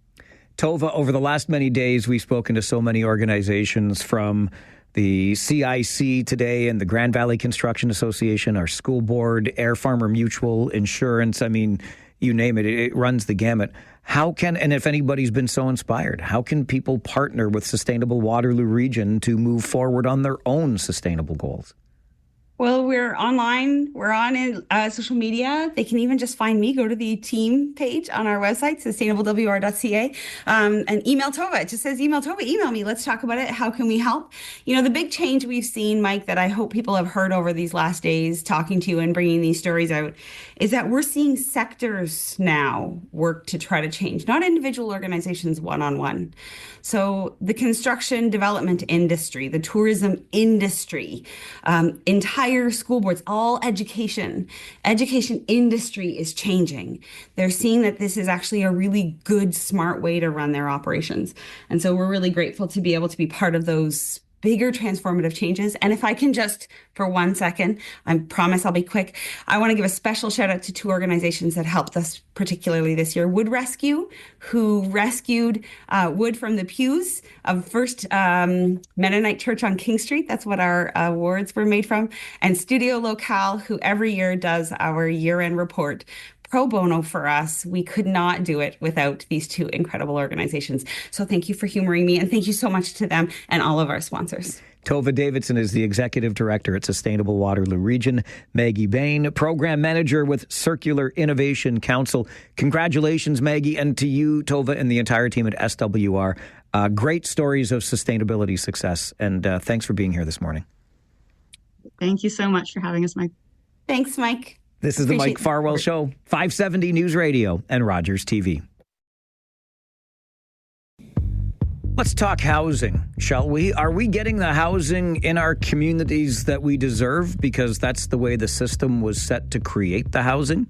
We'll talk about it coming up on the Mike Farwell Show, 570 News Radio and Rogers TV. New workout alert for Here we are at the end of a long weekend, beginning of a short work weekend already, just like that, the 3rd Tuesday of the month. It is on the 3rd Tuesday of every month that we are joined by Philip Mills, who's the CEO at Habitat for Humanity, Waterloo Region, to talk housing, because there is always something to talk about in the housing sector, that is for sure. Mr. Mills, I hope you enjoyed the long weekend. Good morning. Good morning. I did. Always lovely to have an extra day at home. It really is. Like, can we just get moving with this idea of the 4-day work week kind of like permanent? Every time there's any sort of commentary about like AI and robots, all that I think about is, does this mean that I can have the 4-day weekend? Can I have, like, does this make my laundry easier? Does this make the lawn cut itself? Like, these are the things I hope for in the future of this. Like, I can write a report. I would love to come home to a freshly cut lawn. We are cut from the same cloth, my friend. We certainly are. There's been a lot of talk now that there's a new federal government and a new cabinet minister who, of course, will be in charge of housing, Gregor Robertson, the former mayor of Vancouver. And he talks, Phil, about our housing system and how broken it is. Is the system broken? Yes and no, and not to get like too philosophical or to, be too much in the semantics. Like, it's doing what it was designed to do. I always thought, there's a friend of mine that I did a whole bunch of work with years ago on continuous improvement, and there was this quote by, this person far smarter than I, talked about every system is perfectly designed to get the results it gets. So, like, this is how the system was designed. It's working as intended. I guess the question is, for us as a community is, are we happy with these results? Because I don't think it is the system not doing what it was set up to do. Like, over and over, we can find ways that the system is doing everything that could have been reasonably expected. It's a question of maybe we should have thought about this outcome earlier. So what is the system by its design today? What is housing doing, Phil? Well, so I think about it kind of in a couple of different buckets. Like, you probably hear this, and if any of you follow housing stuff, you've heard this over the years, like zoning is a big issue. And there was a couple of years ago, and there has been some good work done in the city of Kitchener and Waterloo. They talk about a 4 by right. The opportunity that every residential plot could be used for a 4-unit kind of complex, or a 4-unit, you could have a granny suite or all those other sorts of things. Previously, you couldn't do that. So zoning said, these are standalone family dwellings, which meant these will not have any level of density. And if they don't have any level of density, that means we're not going to be able to grow. So we said residential was for standalone units, which meant that you kind of got into this situation where there was no gentle densification. There was no kind of smaller mid-rise type buildings, or those, things that are not giant towers. And so the option was, if residential is going to be these standalone, resident historical sort of ideas about houses, then our only density option are big towers, because there wasn't zoning that allowed for some of the stuff in the middle. Because in the end, this stuff comes down to math, and it didn't make sense if you could build a giant building to build a smaller building. And the zoning didn't really allow for that sort of gentle density. And so we got these massive differences, which is where like some of those terms like missing middle comes from. They talk about missing middle housing. What is it? Well, it's the middle. You got standalone homes high rises, that middle stuff we tend not to build. And a lot of that has, roots in zoning. It's interesting because we've been hearing about condo sales beginning to slow. Some new condo builds in Toronto are virtually stagnant at this point. I know it's a different market than here in the region of Waterloo, but your point is not lost on me, Phil, that we seem to have gone from suburbia that we got accustomed to here in the region to intensity with really tall towers in a decreasing amount of space. So is the idea then that we continue talking about the missing middle and encouraging municipalities to create zoning that allows for more of that missing middle?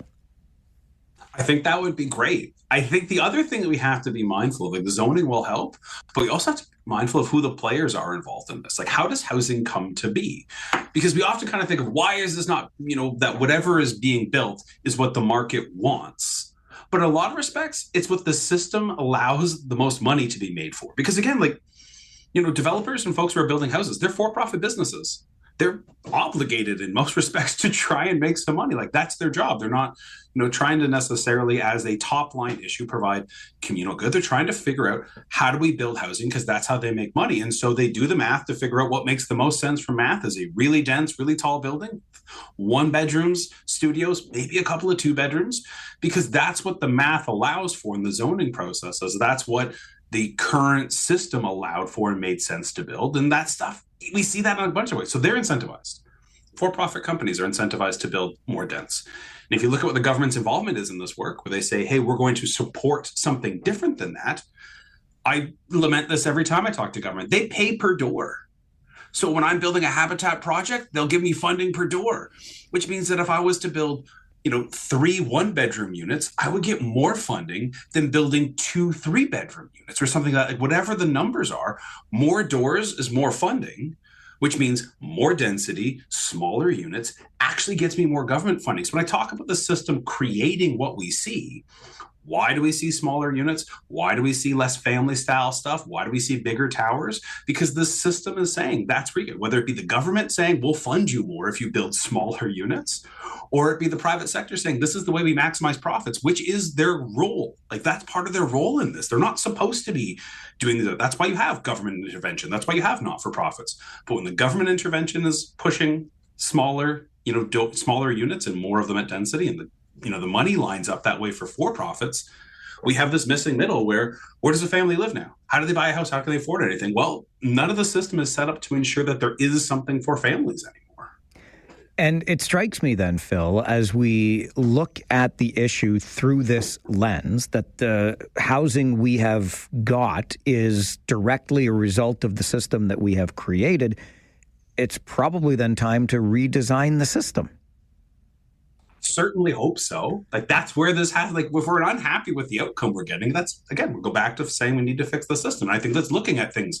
And you've seen progress, but it's slow, because stuff is always slow when we're working through these sorts of things, because there are pushbacks. Like, pushing and say we're going to change zoning abilities in residential neighborhoods to allow for gentle density so that you can see more housing in those spaces is a really good step. Looking for governments to prioritize things like family units, that would be lovely. So how do we start doing that? Looking at, density as a question of bedrooms more than doors. What are we building for families? How do we create these things?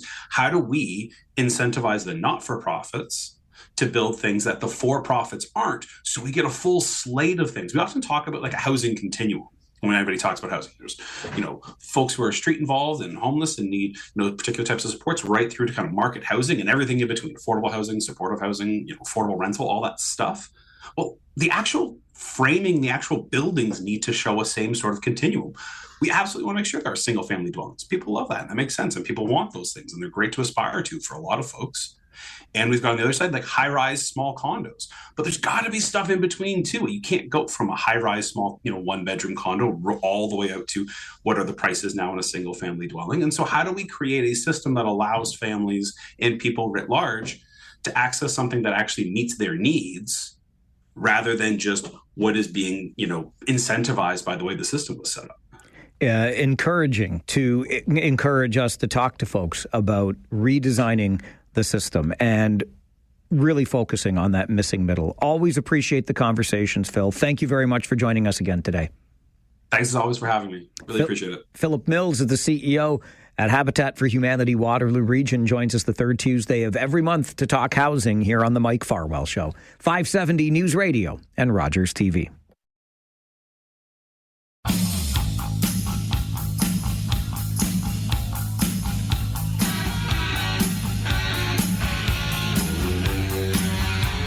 It is the month of May, which is Cystic Fibrosis Awareness Month. It means Farwell for Hire fundraising month for cystic fibrosis research. And I had the chance over the weekend to spend some time with a friend of mine who I met through the campaign, who himself has cystic fibrosis and he celebrated his 50th birthday. It was great to be a part of that celebration with my buddy Jeff.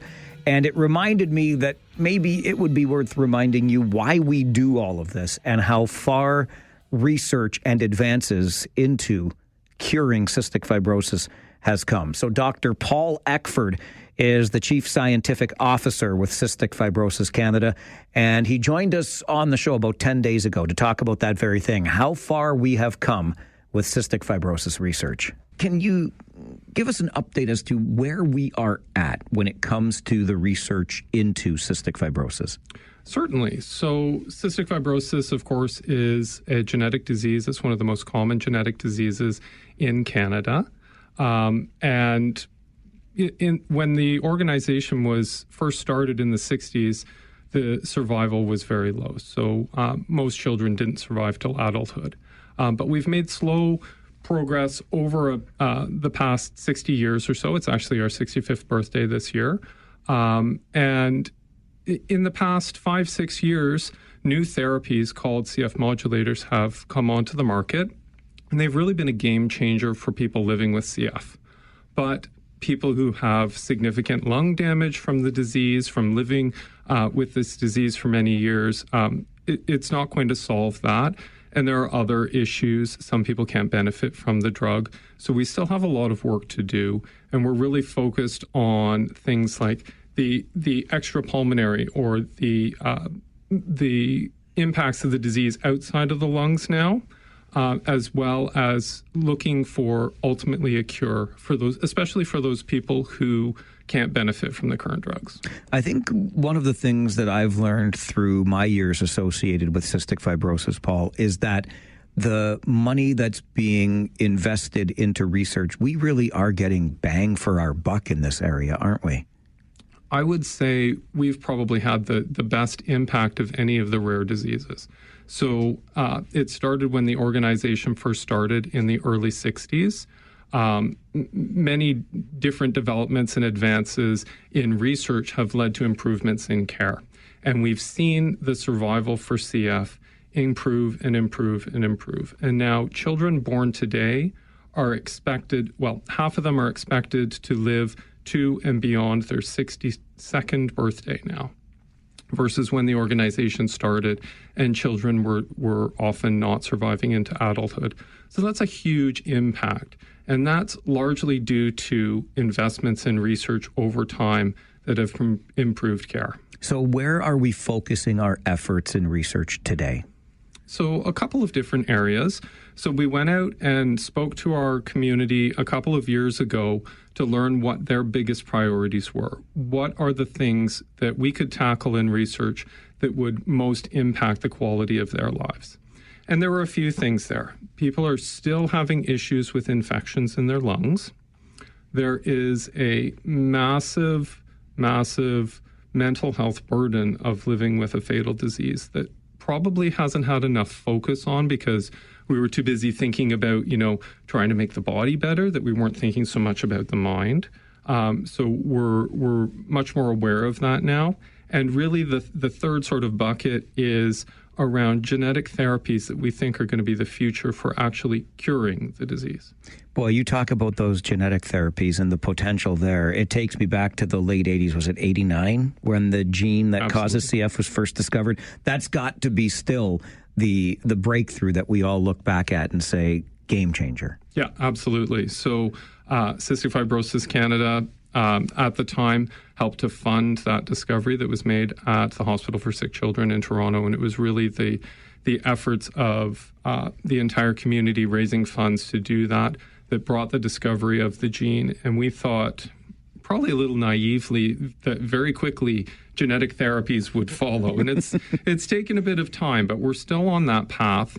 I would say that the discovery of the gene led to the discovery of the current therapies that we have right now, such as Trikafta. You may know that name if you know somebody living with cystic fibrosis.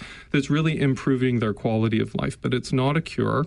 So we're still very focused on genetic therapies. And I think one of the challenges is that we truly didn't understand enough about genetics in the late 90s, 80s to 90s, to actually really put together an effective therapy. So there were attempts that were less successful. We know a lot more now, so I think the efforts are going to be a lot more likely to succeed.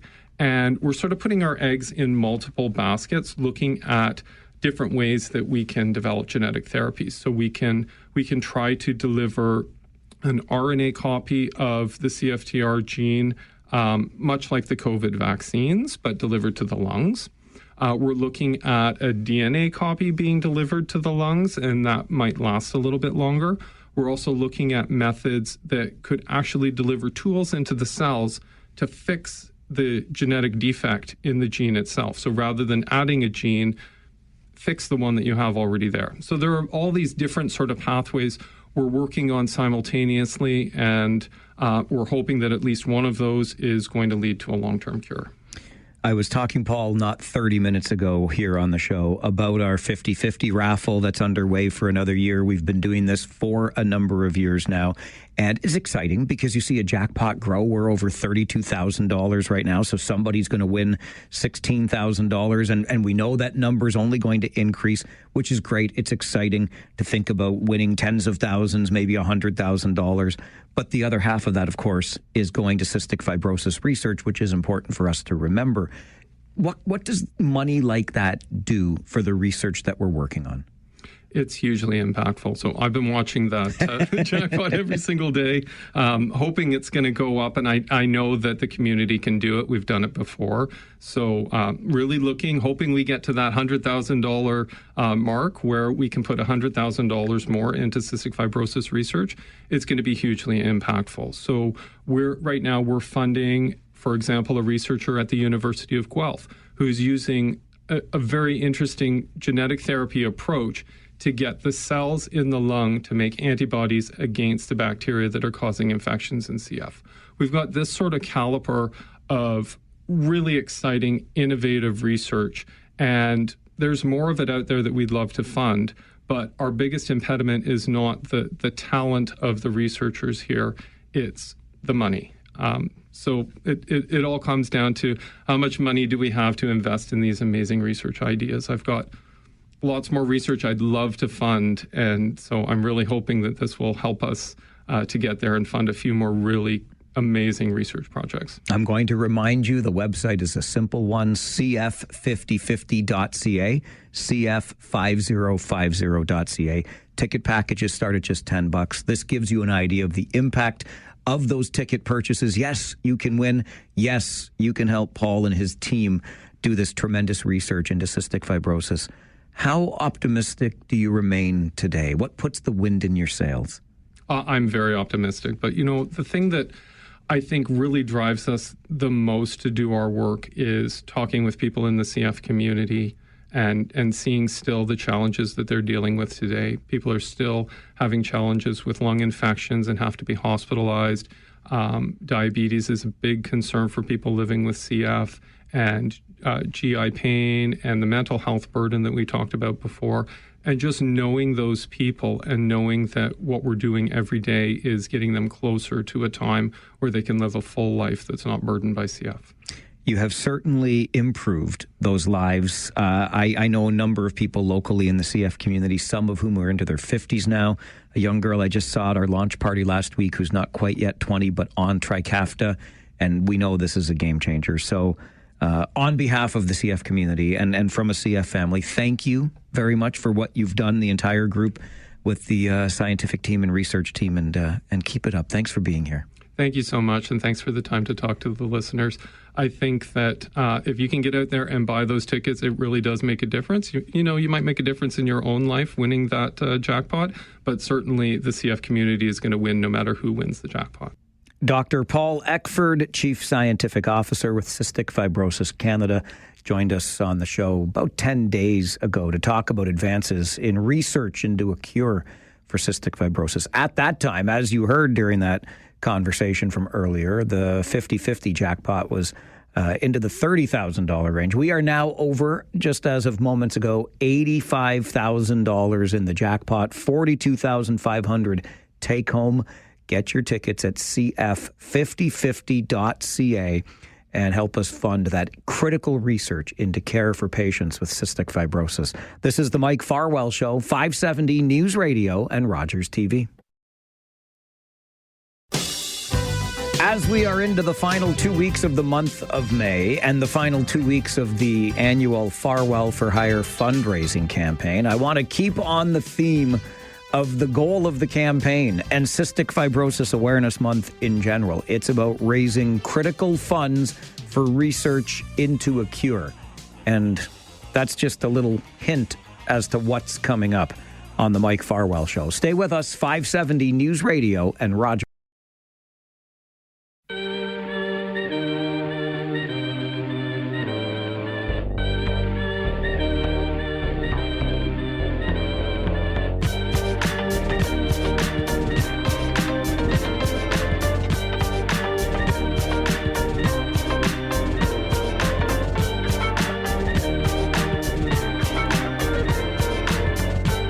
Well, just as we finished the last hour on the show, I replayed for you a recent conversation with Dr. Paul Eckford, who is the Chief Scientific Officer with Cystic Fibrosis Canada. Tremendous progress has been made on the quest for a cure for cystic fibrosis. I had the opportunity over the weekend to celebrate a 50th birthday with a friend in the CF community.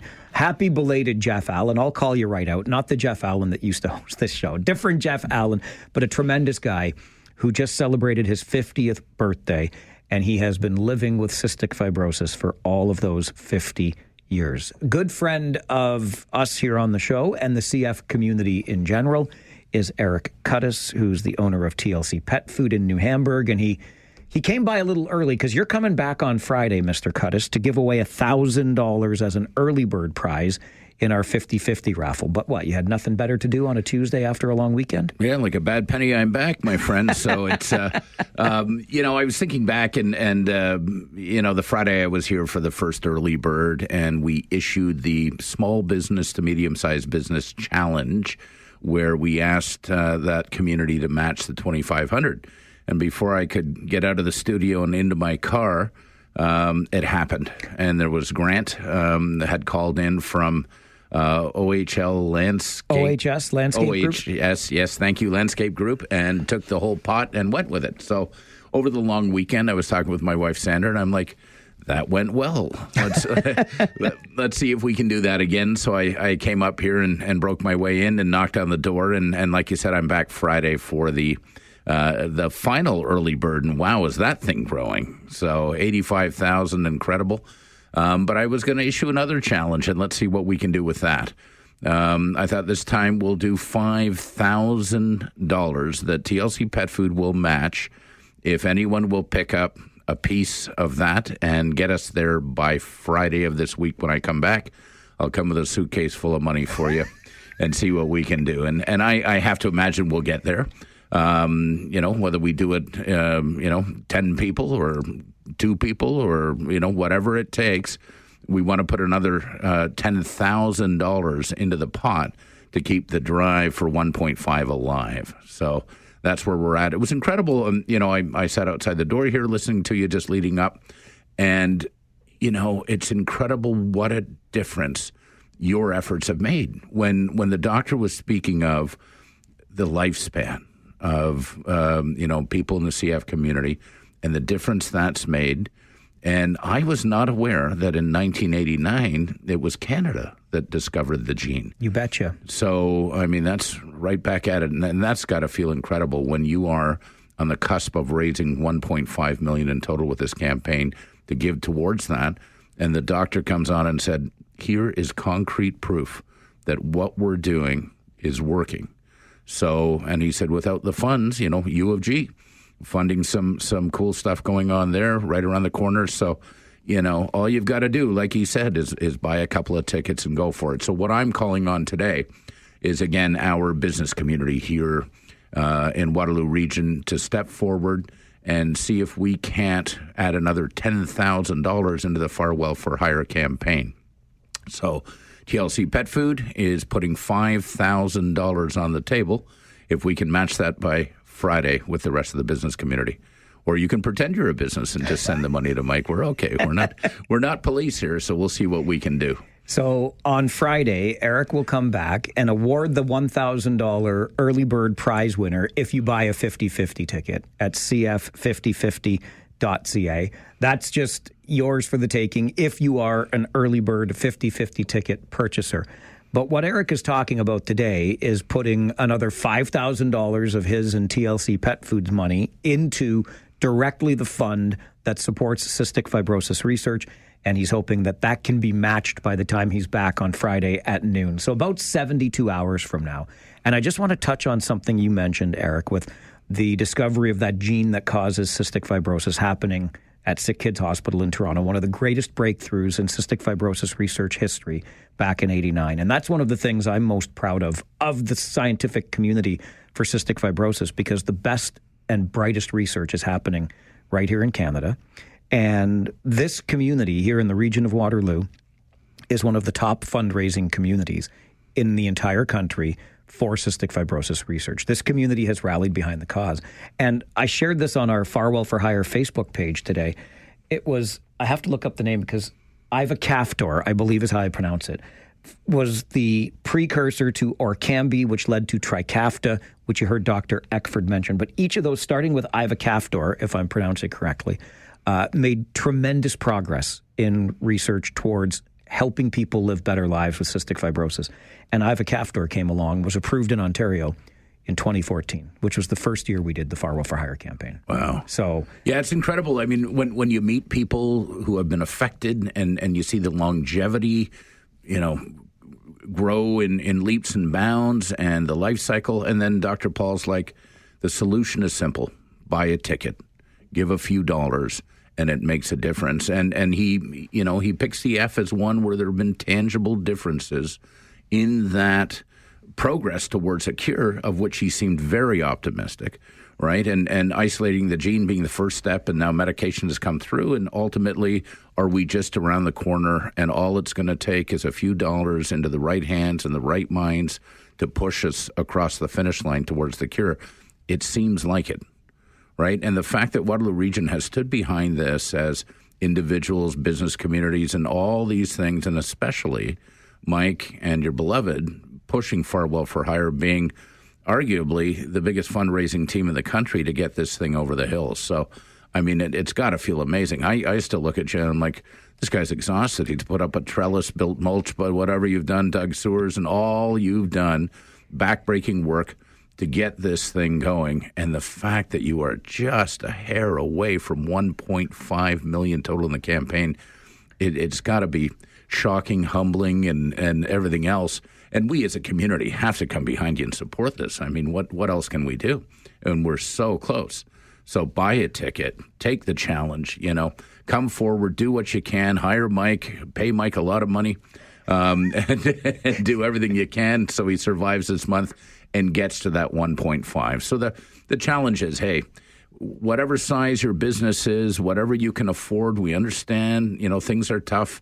If you want to come and give $10 towards this challenge, or if you want to give more, let's get this $5,000 by Friday. We match it. Mike's having a $10,000 day, and it all adds to help us find a cure.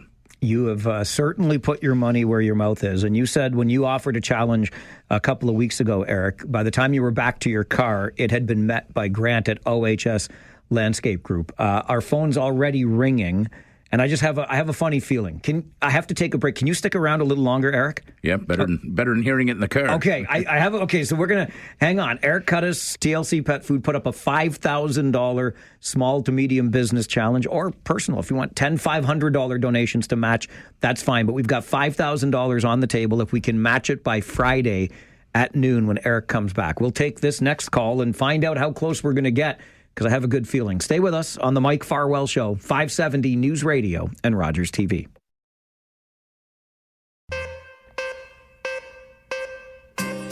Eric Cuttis of TLC Pet Food joins me in studio. He's going to be back on Friday to award a $1,000 cash prize to somebody who buys a Farwell for Hire 50/50 ticket. You can get those tickets at cf5050.ca. The early bird prize to be awarded Friday at noon from Eric to you, $1,000 just like that. But Eric also decided he wanted to put up a challenge to the local business community, small to medium-sized businesses, or if you've got 10 friends at your poker group, whatever it is, Eric and TLC Pet Food is putting up $5,000 by way of a challenge to hopefully get matched by the time he returns on Friday at noon, and then we'll have $10,000 more to go directly into cystic fibrosis research. The last time Eric did something like this, by the time he got to his car, it was Grant from OHS Landscape Group that called up and said, I'm going to match you for $2,500. Boom, the challenge was met. I asked Eric to stick around because our phone started ringing early, and I have a Rhonda Erb on the phone with me right now. Rhonda, good afternoon. Good afternoon. To what do we owe the pleasure of this phone call? Well, I am aware of Eric's challenge that he sent out last week, and I'm calling in because I would love to donate $2,500 to the campaign. Come on, Rhonda. Wow. Come on. That is incredible. Well, it's all because I have families that I know that have been impacted by cystic fibrosis. So when I heard this challenge, I wanted to step up as a small business owner and be an inspiration to others in the community. See, Eric, I told you this is what you were doing by putting up these challenges. Yeah, look at that. Is this Rhonda from Baden? It is Rhonda. Rhonda, look at that. Wilmot comes through again. It does. Mike, I've known Rhonda. We went to high school together, and then when our children were younger, we sat on a school council together, yes, and so on. And I'll tell you, since TLC Pet Food got involved with Farwell for Hire, every year I've received a lovely note from Rhonda thanking us for our participation and telling a little bit that she's got friends and family in the community and how much she appreciates it. So, Rhonda, you've got a small business that you run, right? I do. Yes, it's Heart of the Matter Professional Organizing. I've heard of this. So you basically help us get our crap together, don't you, Rhonda? Yes, that's the goal. Yes, and so this isn't about my business. This is really because I want to really focus on the families that are affected by cystic fibrosis, and I'm just thrilled to be a part of it. Listening to Dr. Paul previously, just knowing that this money is going to be investing in research projects, and it's not because we're lacking the ability of the researchers, it's just the lack of money. So that's why I'm here today. Rhonda, that's amazing. Yeah, that's incredible, Rhonda, and thank you for that. And for all the right reasons, right? I think that's why we're all doing this right now. And the fact that you can jump forward with that much and pick up half the challenge is incredible. And it's even more incredible, if I'm not wrong, do you not have a beautiful daughter getting married soon? I do. She is getting married this Sunday. Oh, my gosh. Congratulations. Thank you. Yeah. So are we Very excited. Do we have to get rid of the punch bowl now, or are we still okay with this contribution and the wedding going on? Nope, it's still okay. It's all good. So, Rhonda, just, you said you've been touched by it personally, and it means a lot to you. Can you talk a little bit about that? Absolutely. So it just happens to be that my daughter was in a class of a teacher at Baden Public School, Rebecca Reiter, and she taught Jada for grade 2 and grade 3. And Bob and Rebecca have a daughter, Emma. And Emma's almost 13 years old now, and we have connected from that day one when we met Rebecca in that classroom, and we've stayed in touch with this family. Our family has done several of the cystic fibrosis walks But as you know, our daughter's getting married on Sunday, so unfortunately, we're not going to be able to do the walk this year. But this is our way to contribute to the CF community, because we can't be there for the walk, because we strongly support this family. I have personally seen the difference that this investment has made in their life, that Trikafta has made a huge improvement in Emma's quality of life. And but we're excited to see more, because we want to see even more for Emma. She's still with tube feeding, but our goal is to see that through research that will no longer be necessary for her. And she is a lovely young woman, and we just really want to support this family. I know that little Emma. I know exactly who you're talking about, Rhonda. Our CF community she's incredible. And I'm so glad you mentioned Trikafta, because that's always my first hope. It took a while to get into the hands of everyone who needed it, but it's there now. And so that the fact that Emma is benefiting from it is incredible. And thanks for reminding me I have to be at the walk on Sunday morning. Good. I'll look ahead in my calendar. Rhonda, this is absolutely incredible. Thank you so very much. My pleasure. Thank you, Rhonda. Thank you, Eric. Thanks for the challenge. If it wouldn't have been for your challenge, I wouldn't have stepped up, so thank you. All right. We know where to find you at Heart of the Matter Professional Services, Rhonda, so we're going to track you down for that $2,500. Thank you so much. You bet. Okay, thanks. Have a great day. You too. Bye-bye. Bye. Rhonda Erb, Heart of the Matter, right there in Baden, answering half of the $5,000 challenge, just like that. Gauntlet thrown and half of it gone. So now we rely on the rest of our business colleagues out there to pick up the balance. And hopefully by Friday we can cobble together another small $2,500, whether you're a small business, medium-sized, large, individual, whatever it takes. Make me poorer and help the cause. So how does it feel to be in here now instead of sitting in your car hearing? I get all wispy-eyed here, Eric. Holy Hannah. Well, that's why. I mean, that's why you're doing it, and to hear of children whose lives are different and being helped and so on. I mean, that's the whole reason. That's why we're doing this. This is why you're killing yourself through the month of May. I mean, that's it. I mean, it's clear. So hopefully we've got the community out there to pick up the rest of it, and you pick up the rest of it, and we'll see what else we can do before this month ends to get Mike to where he needs to be at 1.5. So we'll see. I look forward to seeing you again on Friday. I'm sure we're going to meet the challenge by then, and you'll be back to hand out $1,000 to one of our 50-50 raffle winners. Yeah, might need security coming into the studio with all the cash I'll have. So we'll take care of that for you. We'll make sure that happens, my friend. You've been so generous. Thank you. All right, good to see you again. Eric Cuttis, TLC Pet Food. The challenge has been issued, $5,000. Rhonda from Heart of the Matter in Wilmot Township just called up, put in $2,500 of that. Can we get $2,500 more before Eric returns on Friday? Money directly into cystic fibrosis research. This is the Mike Farwell Show, 570 News Radio and Rogers TV. It is indeed our daily Talkback Hour. We had a good conversation earlier about speed cameras being used as revenue tools in municipalities. Come on. The Premier wasn't calling the speed cameras a cash grab, was he? And I've received a number of emails about fireworks. 3 young people arrested, by the way, after a disturbance in downtown Kitchener that involved the shooting of fireworks from passing vehicles and at other people. Maybe those things are on your mind. And Eric Cuttis of TLC Pet Food was just in studio with us offering a $5,000 donation, matching donation to cystic fibrosis research, and putting it out to the small to medium-sized business community. Rhonda from Heart of the Matter in Wilmot Township already called and said, I've got $2,500 of that $5,000. So we made $7,500 for cystic fibrosis research already today, too. It's a good day. And phone lines remain open on the Talkback Hour on the Mike Farwell Show, 570 News Radio and Rogers. Well, let's get right back to the phones. And there's another name on my screen that I recognize pretty well. Jay Taylor, the infamous Jay Taylor, best damn wings in town at Morty's Pub. Jay, good afternoon.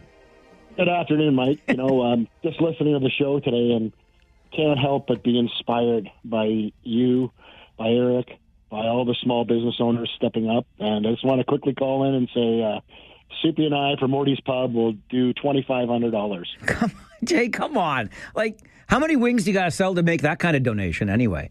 Quite a few. And you know what? We only do that because our hardworking staff allow us the privilege to go into the community and do good works. It is, listen, now you leave me speech. I have a radio show to do, Jay, and I have to talk for the next at least 25 minutes today. You're leaving me speechless. You and Soupy and what your entire team does is really incredible. Thank you so very much for this. It's our absolute pleasure. We're just happy to be part of it, and we're so proud to be in this community and to be able to give back. Thank you, Mike. It's businesses like yours that make it easy, Jay. Thank you so much for the support. Keep up the great work at Morty's, and to the entire team, thanks for everything. Thank you. Have a great day. You too, sir. You too. You know, wow.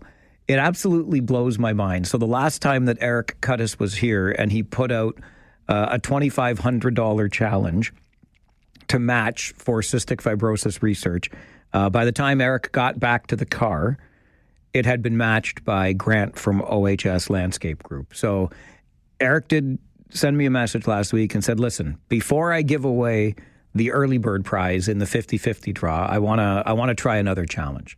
And I'm going to put up $5,000 of TLC pet food money for a challenge to our small to medium-sized business community. And before Eric left the studio, Rhonda from Heart of the Matter Professional Organizing in Baden had called up and put up $2,500 towards the $5,000 match. And now Jay Taylor, by the time Eric is in the car, I guarantee he's in the car listening right now.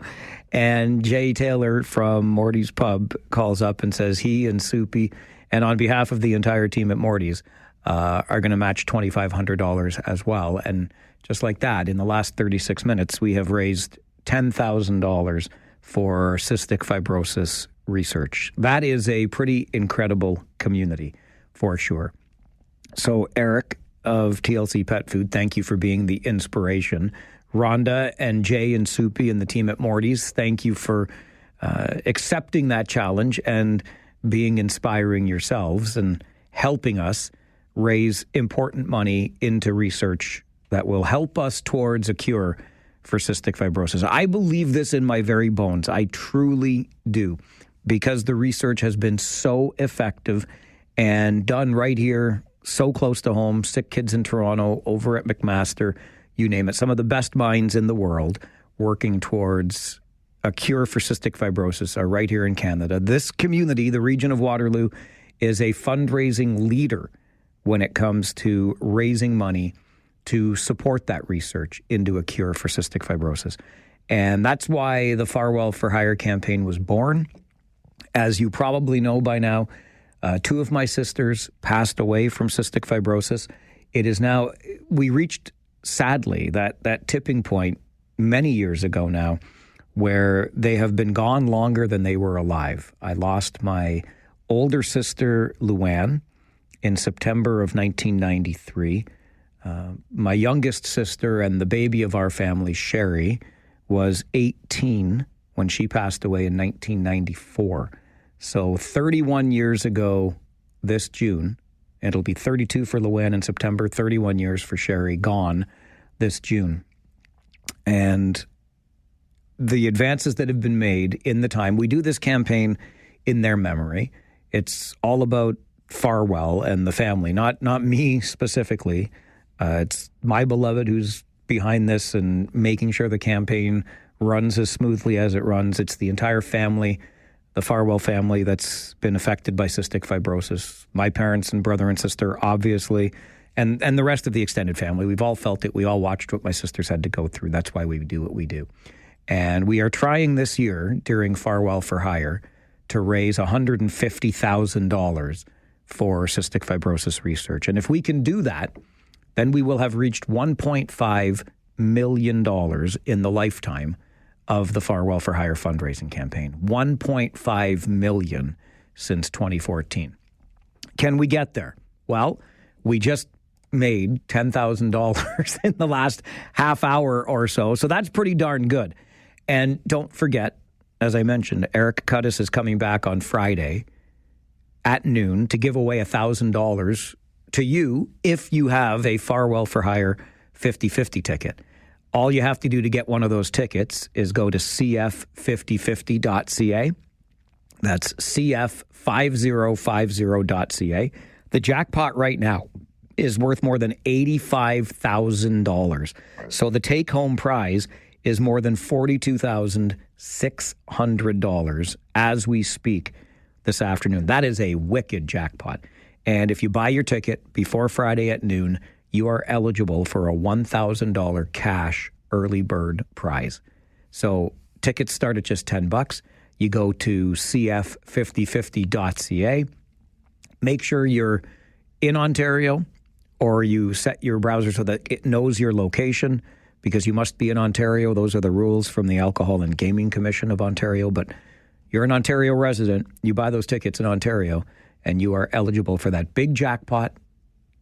Now the take-home prize, more than $42,600, and you get your ticket before Friday at noon, and you're eligible for the $1,000 cash early bird prize.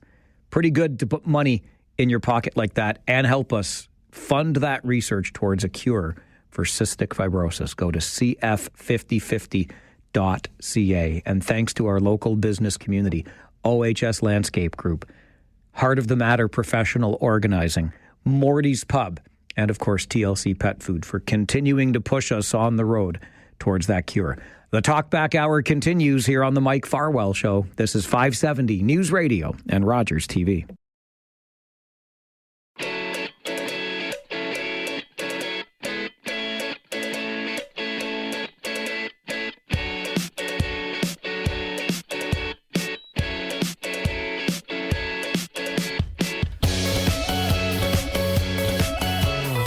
I would be remiss if I did not also thank Conestoga Electric for their support of the Farwell for Hire fundraising campaign and their incredible $5,000 donation. Thanks to Kyle and Rob and the entire team there. You make my fundraising easy when you put up figures like that on the checks that you donate to cystic fibrosis research. And long haul trailer sales out of Listowel. Long haul trailer sales. I don't want to give away too much yet, but they're putting up $1,000 with another $1,000 that we can earn together. We're going to have a whole lot of fun next week with long haul trailer sales in Listowel. So keep your ears peeled for that, because we're going to have some fun, but thanks to long haul trailers as well. Conestoga Electric, more of our local business community helping us out with Farwell for Hire, funding research into cystic fibrosis. Got an email from Suzanne to Mike at 570news.com. Mike, I think we'd all agree that people need to slow down, but I'm tired of hearing all the whining that speed cameras are a money grab. If everyone simply did the speed limit, there would be no money to grab. Problem solved. Suzanne, I get you. And in theory, I'm with you. The problem is, in practice, what these speed cameras are doing, particularly here in the region, is they're being set at 30 kilometers per hour in a school zone on a Sunday afternoon or on July the 9th. And if you're going over 30, when there is no school in session, you're getting ticketed. We're hearing of people get $80+ tickets for driving 42 in a 30. And I think, Suzanne, even with your interest in slowing people down, I share that interest, but 42 should not a ticket make on a Sunday afternoon. Maybe you can see it differently, but that's how I see it. So I'm with you. Let's all slow down. But I think we're being unfair in the way we apply the speed camera rules here in the region. And another reminder, by the way, the regional police have announced the arrest of 3 young people, ages 14 to 18, in connection with the fireworks shenanigans last night. Waterloo and Kitchener, you can ban fireworks all you want. The sale of them, go ahead. But this just shows that existing legislation already makes illegal the behaviors that we've been seeing with fireworks. Good on you, regional police, for the arrests that have already been made connected to last night's shenanigans. Talkback continues with Kyle. Good afternoon, Kyle. Good afternoon. Well, first of all, I just want to say I'm sorry about your Maple Leafs. Next year will be your year when you guys sign Marchand over Marner. Fine. But I want to get something more important that kind of made me disgustingly sick over the weekend is 3 children got killed by a drunk driver. I know that people are probably going to hate me for this, but we should just charge these people with murder or second-degree murder and put these people that are choosing, because it is a choice, to drink and drive, and put them in for the rest of their lives behind bars. You decide to go behind a wheel, you decide to drink, you decide to, and you know, there's many choices, especially in today's world where you download an app on your phone to literally just grab a ride. You don't even have to make a phone call anymore. You just type in where you are and it'll pick you up. And you decide to still go out and drink and drive and kill an innocent family because of your choices. So I'm going to say this, behind bars, you do not pass go. You do not collect $200. You are there for the rest of your life because you decide to make a decision like this. So I feel sorry for the families that happened over the weekend of what they're going through, but drinking and driving is no excuse, and I'm very disgusted that we're still deciding to talk about this today. Thanks, Mike. Thanks, Kyle. I really appreciate that. I'm not sure how many people will be opposed to your suggestion. I've argued something similar in the past, that even if you do not hurt anybody, yourself included, attempted murder should be the charge because you got behind the wheel while intoxicated, and who knows what could have. And you made the choice. You made the choice to not make separate arrangements for getting home when you went out that night. I'm with you on that. And, you know, if I may be so bold, I will say this again boldly. I'll connect it back to the story that I just shared from regional police arresting 3 people, young men between the ages of 14 and 18, connected to those fireworks shenanigans. The cities of Kitchener and Waterloo are going to ban the sale of fireworks starting next year because they think behavior like this needs to stop. It does need to stop. And by the way, the rules already exist that are meant to deter such behavior, but it keeps happening. How many times do we hear stories just like Kyle told? Somebody gets behind the wheel, drunk, kills somebody else. And yet, neither of our cities have decided to ban the sale of cars. Why not? Yeah, maybe that's a stretch of the comparison here, but what's the difference? Because it's a firework, not a vehicle? Because we somehow need the cars, but we don't need fireworks? Like, it's the same principle at play here. The exact same principle. We have the privilege of driving a car. We choose to do it irresponsibly. We get punished for it. I don't think the laws are near stiff enough. When it comes to fireworks, it's not always easy to catch the culprit. But in response to fireworks, cities are banning the sale of them. Well, ban the sale of cars then if you're serious about cracking down on drunk driving. Or do what Kyle said and charge them with murder. This is the Mike Farwell Show, 12 o'clock Talkback on 570 News Radio and Rogers TV.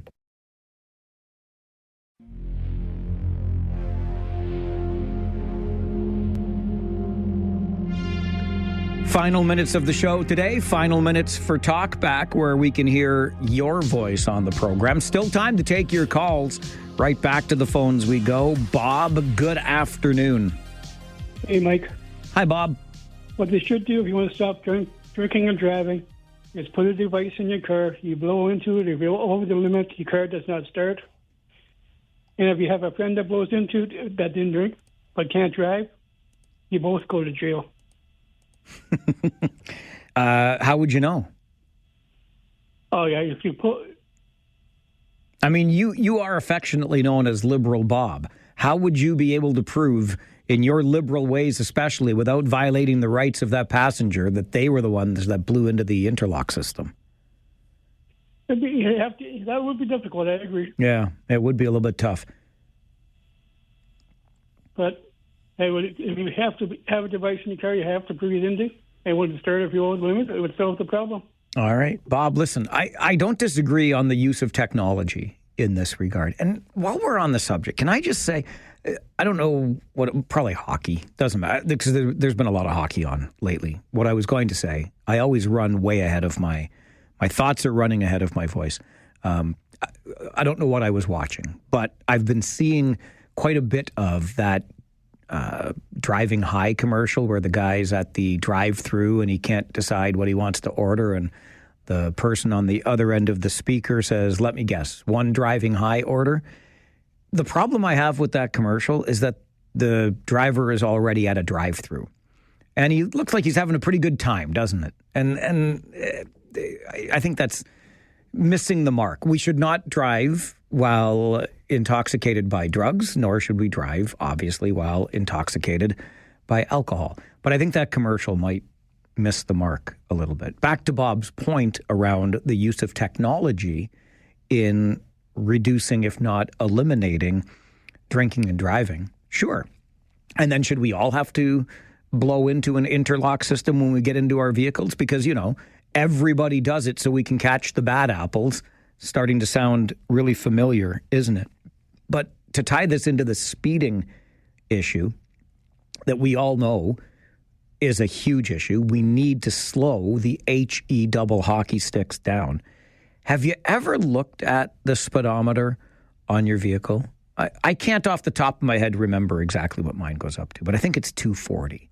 Like, if we don't want people to drive at ridiculous speeds, why do vehicles go so ridiculously fast? And don't get me wrong, I am a gearhead through and through. I love me a high-performance engine. But if we want people to stop speeding, why do we make cars that go so damn fast?